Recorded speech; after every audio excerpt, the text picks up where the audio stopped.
ರಾಜ, ಪರಲೋಕ ರಾಜ್ಯದಲ್ಲಿ ನಮಗೋಸ್ಕರ ರಾಜ ಆಸನ ರೂಢನಾಗಿ ರಾಜ ಇರುವುದಕ್ಕಾಗಿ ದೇವರೇ ನಿನ್ನನ್ನು ಕೊಂಡಾಡುತ್ತೇನೆ ಸ್ವಾಮಿ. ದೇವರೇ, ನಮ್ಮ ಜೀವಿತದಲ್ಲಿ ರಾಜ ನೀನ್ ಎಲ್ಲವನ್ನು ಒಳ್ಳೆಯದನ್ನೇ ಮಾಡಿ ನಮ್ಮ ಭವಿಷ್ಯತನ್ನ ರಾಜ ದೇವರು ರೂಪಿಸುತ್ತಾ ಬಂದಿದ್ದಕ್ಕಾಗಿ ನಿನಗೆ ಕೋಟಿ ಕೋಟಿ ಸ್ತೋತ್ರಗಳನ್ನು ಸಮರ್ಪಣೆ ಮಾಡ್ತಾ ಇದ್ದೀನಿ ದೇವರೇ. ದೇವರೇ, ನಿನ್ನ ನಾಮ ಮಾತ್ರ ಮಹಿಮೆಗೆ ಬರಲಿ. ಇಲ್ಲಿ ನನ್ನದು ನಾನು ಅನ್ನೋದು ನನ್ನ ಶರೀರ ಉಂಟಾಗುವ ಒಂದು ಮಾತು ಹೊರಗಡೆ ಬರದಂತೆ ಎಲ್ಲಾ ನಿನ್ನ ಹೃದಯದ ಮಾತು ಪ್ರಕಟವಾಗಲಿ. ಈ ವಾಕ್ಯದ ಆಶೀರ್ವಾದಗಳು ಹೊಂದಿಕೊಳ್ಳುವಂತ ಇನ್ನ ಉಳಿದ ಜನಗಳನ್ನು ರಾಜ ನೀನ್ ಕರೆತನ್ನಿ ದೇವರೇ, ಅದ್ಭುತಗಳನ್ನು ಉಂಟು ಮಾಡುವ ವಾಕ್ಯಗಳನ್ನ ಬಲಪಡಿಸು ಸ್ವಾಮಿ. ಹೀಗೆ ಮಾಡಿದಕ್ಕಾಗಿ ಒಂದನೇ ರಾಜ ಯೇಸು ಕ್ರಿಸ್ತನ ನಾಮದಲ್ಲಿ ಪ್ರಾರ್ಥಿಸಿ ಬೇಡಿಕೊಳ್ತೀನಿ ತಂದೆ, ಆಮೆನ್. ಹಲ್ಲೆಲೂಯಾ. ಒಂದು ದಿವಸ ದೇವರು ನಿಮ್ಮೊಟ್ಟಿಗೆ ಮಾತನಾಡುವಂತ ಒಂದು ಅಮೂಲ್ಯವಾದಂತ ವಾಕ್ಯಗಳು 5 ಭಾಗಗಳಿಂದ ದೇವರ ಸಂದೇಶ. ಇದರಲ್ಲಿ ಏನಂತ ಹೇಳಿದ್ರು ಅಂದ್ರೆ, ಕರ್ತನು ಶೋಧನೆಗಳು ಬಂದಾಗ ನಾವು ಮಾಡಬೇಕಾದ ಕಾರ್ಯ ಹೋಗ್ತೀವಿ, ಪ್ರಾರ್ಥನೆ ಮಾಡೋದು ಬಿಡ್ತೀವಿ, ನಮ್ಗೆ ಅಪನಂಬಿಕೆಗಳು ನಾವು ಉತ್ಪತ್ತಿ ಆಗ್ತದೆ, ನಮ್ಮ ಒಳಗಡೆ ಭಯ ಸ್ಟಾರ್ಟ್ ಆಗ್ತದೆ, ಧೈರ್ಯಗೆಡ್ತೀವಿ, ದೇವರ ಮೇಲೆ ಎಷ್ಟೋ ಅಪಾರವಾದ ಒಂದು ನಂಬಿಕೆ ಇಟ್ಟಿದ್ರು ಶೋಧನೆಗಳು ಅಂತ ಬಂದಾಗ ನಾವು ಸೋತೋಗ್ಬಿಡ್ತೀವಿ. ಆದರೆ ನಾವು ಶೋಧನೆಗಳು ಬಂದಾಗ ನಾವು ಮಾಡ್ಬೇಕಾದಂತ ಮುಖ್ಯವಾದ ಕಾರ್ಯಗಳನ್ನ ನಾವು ಈ ವಾರ ನಾವು ಧ್ಯಾನ ಮಾಡೋಣ. ಮೊದಲನೇದಾಗಿ ಪ್ರಾರ್ಥನೆ. ತಪ್ಪದೆ ಶೋಧನೆಗಳು ಬಂದಾಗ ಪ್ರಾರ್ಥನೆಯನ್ನ ಮಾಡುವವರಾಗಿರ್ಬೇಕು. ಎರಡನೇದಾಗಿ ಆರಾಧನೆಯನ್ನ ಮಾಡುವವರಾಗಿರ್ಬೇಕು. ಮೂರನೇದಾಗಿ ನಂಬಿಕೆಯಿಂದ ಹೆಜ್ಜೆನ ಇರೋದನ್ನ ನಾವು ಕಲಿಬೇಕು. ನಾಲ್ಕನೇದಾಗಿ ದೇವರ ವಾಕ್ಯಗಳನ್ನ ಓದೋದನ್ನ ಕಲಿಬೇಕು. ಐದನೇದಾಗಿ ನಾವ್ ಎಂದಿಗೂ ಪಾಪ ಮಾಡ್ಕೊಡ್ದು. ಹಲ್ಲೆಲೂಯಾ. ಈ 5 ಕಾರ್ಯಗಳನ್ನ ನೀವು ಕರೆಕ್ಟ್ ಆಗಿ ಮಾಡೋದಾದ್ರೆ ಎಂತ ಸಮಸ್ಯೆ, ಶೋಧನೆಗಳು, ಪ್ರಾಬ್ಲಮ್ಗಳು ಬಂದಾಗ್ಯೂ ನೀವು ಇದನ್ನ ಕರೆಕ್ಟ್ ಆಗಿ ಮಾಡೋದಾದ್ರೆ ನಿಮ್ಮ ಜೀವಿತದಲ್ಲೇ ನಿಮಗೆ ಬರುವಂತ ಶೋಧನೆಗಳು ಏನೇ ಬಂದ್ರು ಅದನ್ನ ನೀವು ಜಯಿಸಿ ಮುಂದೆ ದಾಟಿ ಹೋಗ್ತೀರ. ಹಲ್ಲೆಲೂಯಾ. ನೋಡ್ರಿ, ಮೊದಲನೇದಾಗಿ ನಾವು ಓದ್ಕೊಳ್ಳೋಣ. ಪ್ರಾರ್ಥನೆ ಕುರಿತಾಗಿ ನಾವು ಧ್ಯಾನ ಮಾಡೋಣ. ಮತ್ತಾಯ 21:22 ತಂದೋದು. ಮತ್ತಾಯ 21:22 ಓದ್ರಿ ಬೇಗ. ನೀವು ನಂಬಿಕೊಂಡು ಪ್ರಾರ್ಥನೆಯಲ್ಲಿ ಏನೇನು ಬೇಡಿಕೊಳ್ಳುವಿರೋ ಅದನ್ನೆಲ್ಲ ಹೊಂದುವಿರಿ ಅಂದನು. ಹಲ್ಲೆಲೂಯಾ. ಭಕ್ತಲಿರೋರಿಗೆ ಕೈ ಕೊಟ್ಟಿಲ್ರಿ. ಪ್ರಾರ್ಥನೆಯಲ್ಲಿ ನಂಬಿಕೆಯಿಂದ ಏನ್ ಪ್ರಾರ್ಥಿಸ್ತಿರೋ ಅದನ್ನೆಲ್ಲ ಹೊಂದಿಕೊಳ್ಳುವಿರಿ. ಹಲ್ಲೆಲೂಯಾ. ಹಲ್ಲೆಲೂಯಾ. ನನ್ನನ್ನ ನೋಡ್ರಿ, ಗಮನಿಸ್ರಿ. ಇವತ್ತು ನಾವೇನು ಮಾಡ್ತೀವಿ ಅಂದ್ರೆ ಪ್ರಾರ್ಥನೆ ಮಾಡೋದನ್ನ ಬಿಟ್ಬಿಡ್ತೀವಿ. ನಾವು ಶೋಧನೆ ಬಂದಿದ ತಕ್ಷಣನೇ ತಲೆ ಮೇಲೆ ಕೈ ಇಟ್ಕೊಳ್ತೀವಿ. ಸಮಸ್ಯೆಗಳು ಎದುರಾಗಿದ ತಕ್ಷಣನೇ ನಾವು ಪ್ರಾರ್ಥನೆ ಮಾಡೋದನ್ನ ಬಿಡ್ತೀವಿ. ಎಷ್ಟೋ ದಿವಸಗಳು ಪ್ರಾರ್ಥನೆನೇ ಮಾಡಲ್ಲ. ಪ್ರಾರ್ಥನೆ ಅಕಸ್ಮಾತ್ ನಾವು ಮಾಡಿದ್ರು ನಮ್ಮ ಪ್ರಾರ್ಥನೆ ಆಗಿರ್ತದೆ ಅಂದ್ರೆ ಜೊಳ್ಳಿನ ಪ್ರಾರ್ಥನೆ ಆಗಿರ್ತದೆ. ಏನ್ ಪ್ರಾರ್ಥನೆ ಆಗಿರ್ತದೆ? ನಮ್ಮ ಪ್ರಾರ್ಥನೆ ಜೊಳ್ಳಿನ ಪ್ರಾರ್ಥನೆ, ಭಾರ ಇಲ್ಲದ ಪ್ರಾರ್ಥನೆ ಆಗಿರ್ತದೆ. ಯಾಕೆಂದ್ರೆ ಈಗ ಸಮಸ್ಯೆಗಳು ಬಂದಾಗ ಸಮಸ್ಯೆನೇ ನಮ್ಮ ಹೃದಯದಲ್ಲಿ, ನಮ್ಮ ಆಲೋಚನೆಗಳ ತುಂಬಾ ಇಟ್ಕೊಂಡು ಆ ಸಮಸ್ಯೆನ ಮಧ್ಯದಲ್ಲಿ ನಾವು ಪ್ರಾರ್ಥನೆ ಮಾಡಕ್ ಹೋದ್ರೆ ನಮ್ಮ ಪ್ರಾರ್ಥನೆ ಭಾರ ಇಲ್ಲದಲ್ಲೇ ಇರುವಂತದ್ದು ಜೊಳ್ಳು. ಜೊಳ್ಳಿನ ಪ್ರಾರ್ಥನೆ ಎಲ್ಲಿಗೂ ಉಪಯೋಗ ಆಗ್ತದೆ? ಯೋಚನೆ ಮಾಡ್ರಿ. ಇವತ್ತು ರಾಗಿ ಆಗಿರ್ಬೋದು, ಭತ್ತ ಆಗಿರ್ಬೋದು, ಒಂದು ಗೋಧಿ ಆಗಿರ್ಬೋದು, ಜೋಳ ಆಗಿರ್ಬೋದು, ಏನೇ ಒಂದು ತೆಗೆದುಕೊಂಡ್ರು ಪದಾರ್ಥಗಳನ್ನ ಅದೇನಾದ್ರು ಒಳಗಡೆ ಎಲ್ಲಾ ಇರುವಂತ ಒಂದು ಗಟ್ಟಿ ಪದಾರ್ಥನ ಒಂದು ಹುಳ ತಿಂದ್ಬಿಟ್ರೆ ಅದೇನ್ಕನ ಪ್ರಯೋಜನ ಇದೆಯಾ? ನಮ್ಮ ಪ್ರಾರ್ಥನೆಯೂ ಹಾಗೆ. ನಮಗೆ ಸಮಸ್ಯೆಗಳು ಬಂದಾಗ ನಾವ್ ಏನ್ ಮಾಡ್ಬೇಕು ಅಂದ್ರೆ ನಂಬಿಕೆಯ ಪ್ರಾರ್ಥನೆ ಆಗಿರ್ಬೇಕು. ನಮ್ಮ ಪ್ರಾರ್ಥನೆ ಆ ಸಮಸ್ಯೆಗಳ ಮಧ್ಯದಲ್ಲಿ ವೈರಾಗ್ಯದ ಪ್ರಾರ್ಥನೆ ಆಗಿರ್ಬೇಕು. ಆ ಪ್ರಾರ್ಥನೆ ಮಾಡ್ಲಿಲ್ಲ ಅಂದಾಗ ನಮ್ಮ ಜೀವಿತದಲ್ಲಿ ಎಷ್ಟೋ ವಿಷಯಗಳಲ್ಲಿ ನಾವೇನಾಗ್ತೀವಿ? ಸೋತು ಹೋಗ್ತೀವಿ, ಸಭೆನ ಬಿಡ್ತೀವಿ, ದೇವರನ್ನ ಬಿಡ್ತೀವಿ. ಯೇಸುನು ಬೇಡ, ಯಾರು ಬೇಡ ನಮ್ಗೆ. ಯಾಕೆಂದ್ರೆ ಎಲ್ಲ ನಾವು ಕರೆಕ್ಟ್ ಆಗಿದ್ರೆ ದೇವ್ರು ನಮ್ಮನ್ನು ಉದ್ಧಾರ ಮಾಡ್ತಾನೆ. ಸಮಸ್ಯೆಗಳು ಬಂದ್ರು ಎದುರಿಸ್ತಾನೆ. ಆದ್ರೆ ನಮ್ಮ ಜೀವಿತದಲ್ಲಿ ನೋಡ್ರಿ, ಅದಕ್ಕೊಂದು ವಾಕ್ಯವನ್ನು ಓದ್ಕೊಳ್ಳೋಣ.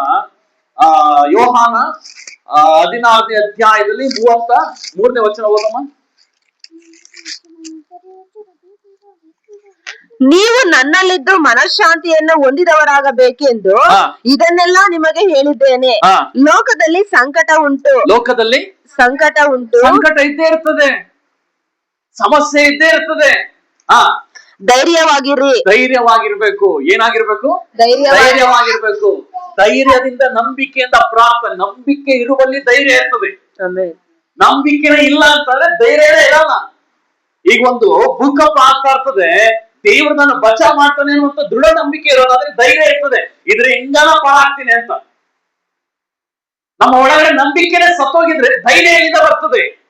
ಅದಕ್ಕೆ ದೇವರು ಹೇಳ್ತಾ ಇದ್ದಾರೆ, ನೀವು ಧೈರ್ಯವಾಗಿರ್ರಿ. ನಾನು ಲೋಕವನ್ನು ಜಯಿಸಿದ್ದೇನೆ ಎಂದು ನಾನು ಹೇಳಿದನು. ಲೋಕವನ್ನ ಜಯಿಸಿದ್ದೇನೆ. ಏನ್ ಮಾಡಿದ್ದಾರೆ? ಲೋಕವನ್ನೇ ಯಾರು ಜಯಿಸಿದ್ದಾರೆ. ಜಯಿಸಿದ್ದಾರೆ? ನಿಮ್ಮ ಪಕ್ಕದಲ್ಲಿರೋ ಕೈ ಕೊಟ್ಟು ಹೇಳ್ರಿ, ಲೋಕವನ್ನ ಜಯಿಸಿದ ದೇವರು ನಮ್ಮ ಸಂಗಡ ಇದ್ದಾನೆ. ಲೋಕವನ್ನು ಜಯಿಸಿದ ದೇವರು ನಮ್ಮ ಸಂಗಡ ಇದ್ದಾನೆ. ಲೋಕವನ್ನು ಜಯಿಸಿದ ಹಲ್ಲೆಲೂಯಾ. ದೇವರು ನಮ್ಮ ಸಂಗಡ ಇದ್ದಾನೆ. ಇವತ್ತು ನಿನ್ನ ಜೀವಿತದಲ್ಲಿ ನೀನು ಯಾವಾಗ ಸಮಸ್ಯೆಗಳು ಎದುರಾದಾಗ ನೀನು ನಂಬಿಕೆಯ ಪ್ರಾರ್ಥನೆ, ಅದು ವೈರಾಗ್ಯದ ಪ್ರಾರ್ಥನೆ, ಧೈರ್ಯದ ಪ್ರಾರ್ಥನೆಯನ್ನ ನೀನು ಮಾಡ್ತೀಯೋ, ನಿನ್ನ ಸಮಸ್ಯೆಗಳನ್ನ ನೀನು ದಾಟಿ ಮುಂದೆ ಹೋಗ್ತೀಯ. ಆಮೆನ್. ಹಲ್ಲೆಲೂಯಾ. ನಾವು ಸಮಸ್ಯೆಗಳು ಅಂತ ಬಂದಾಗ ನಮ್ಮ ಜೀವಿತದಲ್ಲಿ ನಾವು ಮೊದಲು ಏನಾಗ್ತೀವಿ ಅಂದ್ರೆ ನಾವು ಸೋಲೋಗ್ತೀವಿ. ಅಯ್ಯೋ ಬಿಡಪ್ಪ ಅಂತ ಏನ್ ಪ್ರಾರ್ಥನೆ ಮಾಡಿ ಏನ್ ಪ್ರಯೋಜನ? ಕರೆಕ್ಟ್ ಆಗಿ ಈಗ ನಾವು ಕರೆಕ್ಟ್ ಆಗಿ ಪ್ರಾರ್ಥನೆ ಮಾಡೋದಾದ್ರೆ ನಮ್ಮ ಪ್ರಾರ್ಥನೆಯಲ್ಲಿ ಒಂದು ಭಾರ ಇರ್ತದೆ, ಭಾರ ಇರುತ್ತೆ. ಈಗ ಇನ್ನೊಂದು ನಿಮ್ಗೆ ಉದಾಹರಣೆ ಹೇಳೋದಾದ್ರೆ, ಈಗ ಒಂದು ಕತ್ತಿ ಎಷ್ಟು ಶಾರ್ಪ್ ಇರ್ತದೋ ಅಷ್ಟು ಬೇಗ ಕುಯ್ಯಲ್ಪಡ್ತದೆ ಅಲ್ಲವ್ರ? ಇಲ್ಲ ಮಂಡವಾಗಿರುವಂತದ್ದು ಏನಾದ್ರು ಕುಯ್ತದ? ನಮ್ ಕೈನೂ ಕುಯ್ಯಲ್ಲ. ಶಾರ್ಪ್ ಎಷ್ಟಿರ್ತದೋ ಅಷ್ಟೂ ಇರುವಂತದ್ದು ಅದನ್ನ ಈಗ ಮುಟ್ಟಿದಷ್ಟು ಕಟ್ ಆಗ್ತದೆ. ನಿಮ್ಮ ಪ್ರಾರ್ಥನೆ ಅಷ್ಟು ಶಾರ್ಪ್ ಆಗಿರೋದಾದ್ರೆ ನಿಮ್ಮ ಪ್ರಾರ್ಥನೆಗೆ ಅಷ್ಟೇ ಬೇಗ ಉತ್ತರ ಸಿಗ್ತದೆ. ನಿಮ್ಮ ಶೋಧನೆಗಳಿಂದ, ಸಮಸ್ಯೆಗಳಿಂದ ನೀವು ಅಷ್ಟೇ ಬೇಗ ಹೊರಗಡೆ ಬರ್ತೀರಾ. ಇಲ್ಲ ಅಂತಂದ್ರೆ ಏನಾಗ್ತೀರಾ? ಬಿದ್ದೋಗ್ತೀರಾ, ಸೋತೋಗ್ತೀರಾ. ಹಲ್ಲೆಲೂಯಾ. ಇನ್ನೊಂದು ವಾಕ್ಯ ಓದ್ಕೊಳ್ಳೋಣ. 2 ಪೂರ್ವಕಾಲ ವೃತ್ತಾಂತ 7:13. ನಾನು ಆಕಾಶವನ್ನು ಮಳೆಗರೆಯದಂತೆ ಮುಚ್ಚುವಾಗಲೂ, ದೇವರು ಏನ್ ಹೇಳ್ತಾ ಇದ್ದಾರೆ? ನಾನು ಆಕಾಶದಿಂದ ಮಳೆ ಭೂಮಿಗೆ ಬರದಂತೆ ಅದನ್ನ ತಡೆಯುವಾಗಲೂ, ದೇಶವನ್ನು ತಿಂದು ಬಿಡುವುದಕ್ಕೆ ಮಿಡತೆಗಳನ್ನು ಕಳಿಸುವಾಗಲೂ, ದೇಶಗಳ ಮೇಲೆ ಬೆಳೆದಂತ ಬೆಳೆಗಳನ್ನ ತಿಂದು ಬಿಟ್ಟು ನಾಶ ಮಾಡುವುದಕ್ಕೆ ಹುಳಗಳನ್ನ ಕಳಿಸುವಾಗಲೂ, ನನ್ನ ಪ್ರಜೆಯ ಮೇಲೆ ಘೋರ ವ್ಯಾಧಿಯನ್ನು ಬರಮಾಡುವಾಗಲೂ, ನನ್ನ ಪ್ರಜೆ ಅಂದ್ರೆ ಯಾರು? ದೇವರನ್ನ ನಂಬಿದ ಜನಗಳ ಮೇಲೆ ಒಂದು ಘೋರ ವ್ಯಾಧಿ, ಅವರು ಮಾಡಿದ ಪಾಪಕ್ಕೆ ಶಿಕ್ಷೆಯನ್ನ ಕೊಡುವಾಗಲೂ, ನನ್ನವರೆಂದು ಹೆಸರುಗೊಂಡ ನನ್ನ ಪ್ರಜೆಗಳು, ದೇವರ ಹೆಸರಿನ ಮೇಲೆ ನಂಬಿಕೆ ಇಟ್ಟಂತ ನನ್ನ ಜನರು ತಮ್ಮನ್ನು ತಗ್ಗಿಸಿಕೊಂಡು ತಮ್ಮ ಕೆಟ್ಟ ನಡತೆಯನ್ನು ಬಿಟ್ಟು ತಿರುಗಿಕೊಂಡು ನನ್ನನ್ನು ಪ್ರಾರ್ಥಿಸಿ. ನೋಡ್ರಿ, ಇಲ್ಲಿ ಏನ್ ಹೇಳ್ತಾ ಇದೆ? ತಮ್ಮನ್ನ ತಗ್ಗಿಸಿಕೊಳ್ಬೇಕು. ನಿಮ್ಮ ಸಮಸ್ಯೆಗಳು ಬಂದಾಗ ಮೊದ್ಲೇನ್ ಮಾಡ್ಬೇಕು ಅಂತ? ನಿಮ್ಮನ್ನ ನೀವು ತಗ್ಗಿಸಿಕೊಳ್ಬೇಕು. ನಾನು ಅನ್ನೋದನ್ನ ಬಿಡ್ಬೇಕು, ನಂತರನ ಅನ್ನೋದು ಬಿಡ್ಬೇಕು. ಎರಡನೇದಾಗಿ ನಮ್ಮ ಕೆಟ್ಟ ನಡತೆಗಳನ್ನ ಬಿಡ್ಬೇಕು, ಕೆಟ್ಟ ನಡವಳಿಕೆನ, ಪಾಪ ಇಚ್ಛೆಗಳನ್ನ ಬಿಡ್ಬೇಕು. ಮೂರನೇದಾಗಿ ಏನ್ ಮಾಡ್ಬೇಕಂತೆ? ಇವೆರಡು ಆದ್ಮೇಲೆ ದೇವರ ಕಡೆ ತಿರುಗಿಕೊಂಡು ನಾವು ಯಾವಾಗ ಪ್ರಾರ್ಥನೆ ಮಾಡ್ತೀವೋ ಆಗ ಏನ್ ಮಾಡ್ತಾರಂತೆ? ನನ್ನ ದರ್ಶನವನ್ನು ಬಯಸುವುದಾದರೆ ನಾನು ಪರಲೋಕದಿಂದ ಲಾಲಿಸಿ ಅವರ ಪಾಪಗಳನ್ನು ಕ್ಷಮಿಸಿ ಅವರ ದೇಶದಲ್ಲಿ ಆರೋಗ್ಯವನ್ನು ದಯಪಾಲಿಸುವೆನು. ಹಲ್ಲೆಲೂಯಾ. ನಿನ್ನ ಪ್ರಾರ್ಥನೆ ಯಾವ್ಯಾವ ರೀತಿ ಇರಬೇಕು ಅನ್ನೋದನ್ನ ವಿವರಿಸಿ ಹೇಳ್ತಾ ಇತ್ತು ನೋಡ್ರಿ. ಮೊದಲನೇದಾಗಿ ನಿನ್ನನ್ನ ನೀನು ತಗ್ಗಿಸಿಕೊಳ್ಬೇಕು, ಎರಡನೇದಾಗಿ ಕೆಟ್ಟ ನಡತೆನ ಬಿಡ್ಬೇಕು, ಮೂರನೇದಾಗಿ ದೇವರ ದರ್ಶನವನ್ನು ಬಯಸ್ಬೇಕು. ಈಗ ನಾವೇನಾದ್ರು ಕಪಟವಾಗಿ ಇಲ್ಲ ಅಪನಂಬಿಕೆಯಿಂದ ಇಲ್ಲ ಅಂತಂದ್ರೆ ನಮ್ಮ ಒಳಗಡೆ ನೋವು, ಗಾಯಗಳು ಅವ್ರ ಮೇಲೆ ಇವ್ರ ಮೇಲೆ ಎಲ್ಲ ಇಟ್ಕೊಂಡು ನಾವು ಪ್ರಾರ್ಥನೆ ಮಾಡೋದಾದ್ರೆ ಹಿಂಗೆ ಕಣ್ಮುಚ್ಕೊಂಡು ದೇವ್ರ ದರ್ಶನ ನೋಡೋದಕ್ಕೆ ಆಗುತ್ತಾ? ಇಲ್ಲ. ದೇವ್ರು ನಮಗೆ ದರ್ಶನ ಆದ್ರೂ ಕೊಡೋದಕ್ಕೆ ಆಗುತ್ತಾ? ಒಂದು ಸಮಾಧಾನ ಆದ್ರೂ ಸಿಗುತ್ತಾ? ಇಲ್ಲ. ಒಬ್ರಿಗಿಬ್ರು ಹೇಳಿದ್ರೆ ನನಗೆ ಆಗಲ್ಲ. ಇಲ್ಲ. ಹಲ್ಲೆಲೂಯಾ. ಇವತ್ತು ಆ ರೀತಿಯಾಗಿ ಇರ್ಬೇಕಾದಾಗ ನಮ್ಮ ಶೋಧನೆಗಳು ಬಂದಾಗ ನಾವು ಏನ್ ಮಾಡ್ತೀವಿ ಅಂದ್ರೆ, ಈಗ ಯಾರೋ ಒಬ್ರು ನೋವು ಮುಡಿಸ್ಬಿಡ್ತಾರೆ. ಈಗ ಕೆಲಸದ ಜಾಗದಲ್ಲೋ ಇಲ್ಲ ಮತ್ತೊಂದು ಮನೆಯಲ್ಲೋ ಎಲ್ಲೋ ಒಂದು ಜಾಗದಲ್ಲಿ ನೋವು ಪಡಿಸಿದಾಗ ನಮ್ಮ ಪ್ರಾರ್ಥನೆ ಏನಾಗಿರ್ತದೆ? ದೇವರೇ, ನನಗೆ ನೀನು ಬಿಟ್ರೆ ಯಾರು ಇಲ್ಲ. ದೇವರೇ, ನನಗೆ ನೀನು ಬಿಟ್ರೆ ಯಾರು ಇಲ್ಲ. ನಮ್ಮಪ್ಪ ನನಗ್ ಬೈದ್ರು, ನಮ್ಮಮ್ಮ ನನಗ್ ಬೈದ್ರು, ಹೊಡೆದ್ರು. ನಾನು 10 ರೂಪಾಯಿ ದುಡ್ಡು ಕೇಳಿದೆ, ನನಗ್ ಕೊಡ್ಲಿಲ್ಲ. ಹಲ್ಲೆಲೂಯಾ. ಏನ್ ಮಾಡ್ತೀವಿ ನಾವು? ನಮ್ಮ ಹೃದಯದಲ್ಲಿ ನೋವಿಟ್ಕೊಂಡು ನಾವು ಮಾಡುವಂತ ಪ್ರಾರ್ಥನೆ ನಮ್ ಜೀವಿತದಲ್ಲಿ ಏನಾಗ್ತದೆ? ಆ ಪ್ರಾರ್ಥನೆ ಭಾರ ಇರೋದಿಲ್ಲ. ನಮ್ಮ ಪ್ರಾರ್ಥನೆಯಲ್ಲಿ ಯಾವಾಗ ಭಾರ ಬರುತ್ತೋ, ನಮ್ಮ ಪ್ರಾರ್ಥನೆಯಲ್ಲಿ ಯಾವಾಗ ತಗ್ಗಿಸುವಿಕೆ ಬರುತ್ತೋ, ನಮ್ಮ ಪ್ರಾರ್ಥನೆಯಲ್ಲಿ ಯಾವಾಗ ನಮ್ಮ ಕೆಟ್ಟ ನಡತೆಗಳನ್ನ ಬಿಟ್ಟು ನಾವು ಪ್ರಾರ್ಥನೆ ಮಾಡ್ತೀವೋ, ನಮ್ಮ ಪ್ರಾರ್ಥನೆಯಲ್ಲಿ ಯಾವಾಗ ನಮ್ಮನ್ನೇ ನಾವು ಮೈ ಮರೆತು ದೇವರನ್ನ ದರ್ಶಿಸ್ತೀವೋ, ಆಗ ದೇವರು ಹೇಳ್ತಾ ಇದ್ದಾರೆ, ನಿನ್ನ ಜೀವಿತದಲ್ಲಿ ಬಂದಂತ ಘೋರ ವ್ಯಾಧಿಗಳನ್ನ ದೇವರು ಗುಣಪಡಿಸ್ತಾನೆ. ಯೋಚನೆ ಮಾಡ್ರಿ, ಇವತ್ತು ಇಲ್ಲಿವರೆಗೂ ನಿಮ್ಮಲ್ಲಿ ಏನಾದ್ರೂ ಪ್ರಾಬ್ಲಮ್ಗಳು ಇರುವಂತದ್ದು ಇನ್ನೂ ಬಗೆಹರಿದಿಲ್ಲ ಅನ್ನೋದಾದ್ರೆ ಅದ್ರಲ್ಲಿ ಥಿಂಕ್ ಮಾಡ್ರಿ. ಮೊದಲನೇದಾಗಿ ನಿಮ್ಮನ್ನ ತಗ್ಗಿಸಿಕೊಳ್ತಾ ಇದ್ದೀರಾ, ಎರಡನೇದಾಗಿ ನಿಮ್ಮ ಕೆಟ್ಟ ನಡತೆಗಳನ್ನ ಬಿಡ್ತಾ ಇದ್ದೀರಾ, ಮೂರನೇದಾಗಿ ದೇವರ ದರ್ಶನವನ್ನು ನೋಡ್ತಾ ಇದ್ದೀರಾ, ನಾಲ್ಕನೇದಾಗಿ ಏನ್ ಮಾಡ್ಬೇಕಂತ ಏನು ಮಾಡೋದು? ನಾಲ್ಕನೇದು ದೇವರ ದರ್ಶನವನ್ನು ಬಯಸುವಂತವರಾಗಿರ್ಬೇಕು. ಅನಂತರ ಪ್ರಾರ್ಥನೆ ಮಾಡುವಾಗ ಅವರ ಪಾಪಗಳನ್ನ ಕ್ಷಮಿಸ್ತಾರೆ. ಅದಾದ್ಮೇಲೆ ಸ್ಟೆಪ್ ಅಂಡ್ ಸ್ಟೆಪ್ ನೋಡ್ರಿ. ಅದಾದ್ಮೇಲೆ ಮುಂದೆ ಹೋದಮ್ಮ, ಅಲ್ಲೇ ತಮ್ಮ ದರ್ಶನವನ್ನು ಬಯಸುವುದಾದರೆ ನಾನು ಪರಲೋಕದಿಂದ ಲಾಲಿಸಿ, ಅವಾಗ ನಾವು ಈ ರೀತಿಯಾಗಿ ಮಾಡೋದಾದ್ರೆ ದೇವರು ಏನ್ ಮಾಡ್ತಾನೆ? ದೇವರು ಪರಲೋಕದಿಂದ ಲಾಲಿಸಿ ಅವರ ಪಾಪಗಳನ್ನು ಕ್ಷಮಿಸಿ, ಎರಡನೇದು ಏನ್ ಮಾಡ್ತಾರಂತೆ? ಅವರ ಪಾಪಗಳನ್ನು ಕ್ಷಮಿಸಿ, ಏನ್ ಮಾಡ್ತಾರಂತೆ? ಅವರ ಪಾಪಗಳನ್ನ ಕ್ಷಮಿಸಿ ಅವರ ದೇಶದಲ್ಲಿ ಆರೋಗ್ಯವನ್ನು ದಯಪಾಲಿಸುವೆನು. ನೀನ್ ಈ ಮೂರು ಕಾರ್ಯಗಳನ್ನ ಮಾಡೋದಾದ್ರೆ ದೇವರು ಈ ಮೂರು ಕಾರ್ಯಗಳನ್ನ ಮಾಡುತ್ತಾನೆ. ನಿನ್ನನ್ನ ನೀನ್ ಯಾವಾಗ ದೇವರ ಸಮ್ಮುಖದ ಒಂದು ಪ್ರಾರ್ಥನೆ ಅನ್ನೋದಕ್ಕೆ ಒಂದು ಮೂಲ ಒಂದು ಗುರುತು ಏನಂದ್ರೆ, ಒಂದು ಸೀಲ್ ಅನ್ನೋದು ಏನಂದ್ರೆ, ನಿನ್ನನ್ನ ನೀನು ತಗ್ಗಿಸಿಕೊಳ್ಳೋದಿದೆಯಲ್ಲ, ಅದೇ ಪ್ರಾರ್ಥನೆಯಲ್ಲಿ ಮಾಡ್ಬೇಕಾದ ಮೊದಲ ಕಾರ್ಯ. ಹಲ್ಲೆಲೂಯಾ. ಶೋಧನೆಗಳು ಬಂದಾಗ ನಾವೇನು ಅಂತೀವಿ, ಕೆಲವು ಟೈಮಲ್ಲಿ ಎಷ್ಟೋ ತರ ಪ್ರಾರ್ಥನೆ ಮಾಡಿರೋದ ನಾನ್ ಕೇಳಿದ್ದೀನಿ. ಯಾವ ತರ ಪ್ರಾರ್ಥನೆ ಮಾಡಿದಾರೆ ಅಂದ್ರೆ, ದೇವ್ರೆ ನಾನ್ ನಿನ್ಗೇನು ಮಾಡೇ ಇಲ್ವಾ? ದೇವ್ರೆ ನಾನ್ ನಿನ್ಗೇನು ಕೊಟ್ಟೇ ಇಲ್ವಾ? ನಾನ್ ನಿನ್ಗೇನು ಇದೇ ಮಾಡಿಲ್ವಾ? ಪ್ರಾರ್ಥನೆ ಮಾಡಿಲ್ವಾ? ನೀನ್ ಚರ್ಚೆಗೆ ಹೋಗಿಲ್ವಾ? ಯಾಕೆ ನನಗೆ ಬಾಧೆ? ನಾವು ಯಾವಾಗ ಈ ಕಾರ್ಯಗಳ ರೀತಿಯಲ್ಲಿ ನಾವು ಸಮಸ್ಯೆಗಳು, ಶೋಧನೆಗಳು, ರೋಗಗಳು, ವ್ಯಾಧಿಗಳು, ಮಾಟ ಮಂತ್ರದ ಕಾರ್ಯಗಳು, ಸರ್ಪದ ಕಾರ್ಯಗಳು ಏನೇ ಒಂದು ಬಂದ್ರು ನಮ್ಮ ವಿರುದ್ಧವಾಗಿ ನಾವು ಮೊದಲು ಮಾಡಬೇಕಾಗಿರೋದು, ದೇವ್ರ ವಾಕ್ಯ ಹೇಳುತ್ತದೆ, ನೀನು ಯಾವ ಮನೆಗೆ ಹೋಗ್ತೀಯೋ ಆ ಮನೆಗೆ ಶುಭವಾಗ್ಲಿ ಎಂಬುದಾಗಿ ಅರಸು.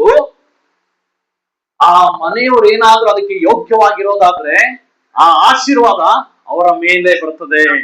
ಅದಕ್ಕೆ ಯೋಗ್ಯವಾಗಿ ಇಲ್ಲ ಅಂದ್ರೆ ಆ ಆಶೀರ್ವಾದ ಮಗನೇ ನಿಮ್ಗೆ ಹಿಂತಿರುಗಿ ಬರ್ತದೆ. ಹಲ್ಲೆಲೂಯಾ.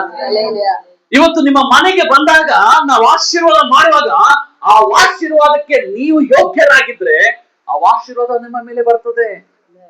ನೀವು ಅದಕ್ಕೆ ಯೋಗ್ಯರಾಗಿಲ್ಲ ಅಂತಂದ್ರೆ ಆ ಆಶೀರ್ವಾದ ಏನಾಗ್ತದೆ? ಯಾರ ಆಶೀರ್ವಾದ ಮಾಡಿದ್ರು ಅವ್ರಿಗೆ ರಿಟರ್ನ್ ಬರ್ತದೆ. ಹಲ್ಲೆಲೂಯಾ. ಯೋಚನೆ ಮಾಡ್ತಾ ಇದ್ದೀರಾ? ಇವತ್ತು ಎಷ್ಟೋ ವಿಷಯದಲ್ಲಿ ತಪ್ಪಾಗಿ ನಡೆಯಲ್ಪಟ್ಟಿರುವಂತ ಕಾರ್ಯಗಳಾಗಿದೆ. ಇವತ್ತು ನಮಗೆ ಸಮಸ್ಯೆಗಳು, ಶೋಧನೆಗಳು, ನಿಂದನೆಗಳು, ಅವಮಾನಗಳು ಏನೇ ಬಂದ್ರು ನಾವು ಮಾಡುವಂತದ್ದೇನಂದ್ರೆ ನಮ್ಮನ್ನ ನಾವು ತಗ್ಗಿಸಿಕೊಳ್ಳೋದಿಲ್ಲ, ನಮ್ಮ ಪಾಪಗಳನ್ನ ಬಿಡೋದಿಲ್ಲ, ಕೆಟ್ಟ ನಡತೆನ ಬಿಡೋದಿಲ್ಲ, ಕೆಟ್ಟ ಆಲೋಚನೆಗಳು ಬಿಡೋದಿಲ್ಲ, ಪಾಪ ಇಚ್ಛೆಗಳನ್ನ ಬಿಡೋದಿಲ್ಲ, ದೇವರ ದರ್ಶನವನ್ನು ನಾವು ಬಯಸೋದಿಲ್ಲ. ಹಲ್ಲೆಲೂಯಾ. ಹಲ್ಲೆಲೂಯಾ. ಇವತ್ತು ನಮ್ಮನ್ನ ನಾವು ಎಷ್ಟು ಮಟ್ಟಿಗೆ ದೇವರ ಮುಂದೆ ಒಂದು ಪ್ರಾರ್ಥನೆ ಅಂದ್ರೆ ರಿಯಲ್ ಆಗಿ ದೇವರು ಬಯಸುವಂತ ಒಂದು ಪ್ರಾರ್ಥನೆ ಏನ್ ಗೊತ್ತಾ? ನಮ್ಮನ್ನ ನಾವ್ ಎಷ್ಟು ಮುರ್ಕೊಂಡು ದೇವ್ರ ಮುಂದೆ ಕೂತ್ಕೊಳ್ತೀವೋ ಅದೇ ನಿಜವಾದ ಪ್ರಾರ್ಥನೆ ದೇವ್ರು ಕೇಳೋದು. ನಾವೇನ್ ಮಾಡ್ತೀವಿ ಅಂತಂದ್ರೆ ನಮ್ಮನ್ನ ನಾವು ಹುರ್ಕೊಳ್ಳೋದಿಲ್ಲ, ನಮ್ಮ ಶರೀರದ ಇಚ್ಛೆಗಳಿಂದಲೇ ನಾವು ಪ್ರಾರ್ಥನೆ ಮಾಡ್ತೀವಿ, ನಮ್ಮ ಶರೀರದ ಬಾಧೆಗಳಿಂದಲೇ ನಾವು ಪ್ರಾರ್ಥನೆ ಮಾಡ್ತೀವಿ. ಅದಕ್ಕೇನೆ ಎಷ್ಟೋ ಸಾರಿ ದೇವ್ರು ಹೇಳ್ತಾರೆ, ಕೆಲವೊಂದು ದುಷ್ಟ ಆತ್ಮಗಳು ನಿರಂತರವಾದ ಪ್ರಾರ್ಥನೆಯಿಂದಲೂ ಉಪವಾಸದಿಂದಲೂ ಮಾತ್ರನೇ ಹೋಗೋದು ಅಂತ ಹೇಳ್ತದೆ. ಇವತ್ತು ನಮ್ಮ ನಿರಂತರ ಪ್ರಾರ್ಥನೆ ಹೆಂಗಿರ್ತದೆ? ಸ್ವಲ್ಪ ದಿನ ವೈರಾಗ್ಯವಾಗಿದ್ರೆ ಇನ್ನೊಂದ್ ಸ್ವಲ್ಪ ದಿನ ಡಲ್ ಆಗಿರ್ತದೆ, ಇನ್ನೊಂದ್ ಸ್ವಲ್ಪ ದಿನ ಪ್ರಾರ್ಥನೆನೇ ಇರುವಂತ ಜೀವಿತ ಇರ್ತದೆ. ನಿಮ್ಮ ಕೈಲಿ ಪಕ್ಕದಲ್ಲಿರೋ ಕೈ ಕೊಟ್ಟು ಹೇಳ್ರಿ, ಯಾವಾಗ್ಲೂ ನಿನ್ನನ್ನ ತಗ್ಗಿಸ್ಕೊಂಡು ಪ್ರಾರ್ಥನೆ ಮಾಡ್ರಿ ಅಂತ.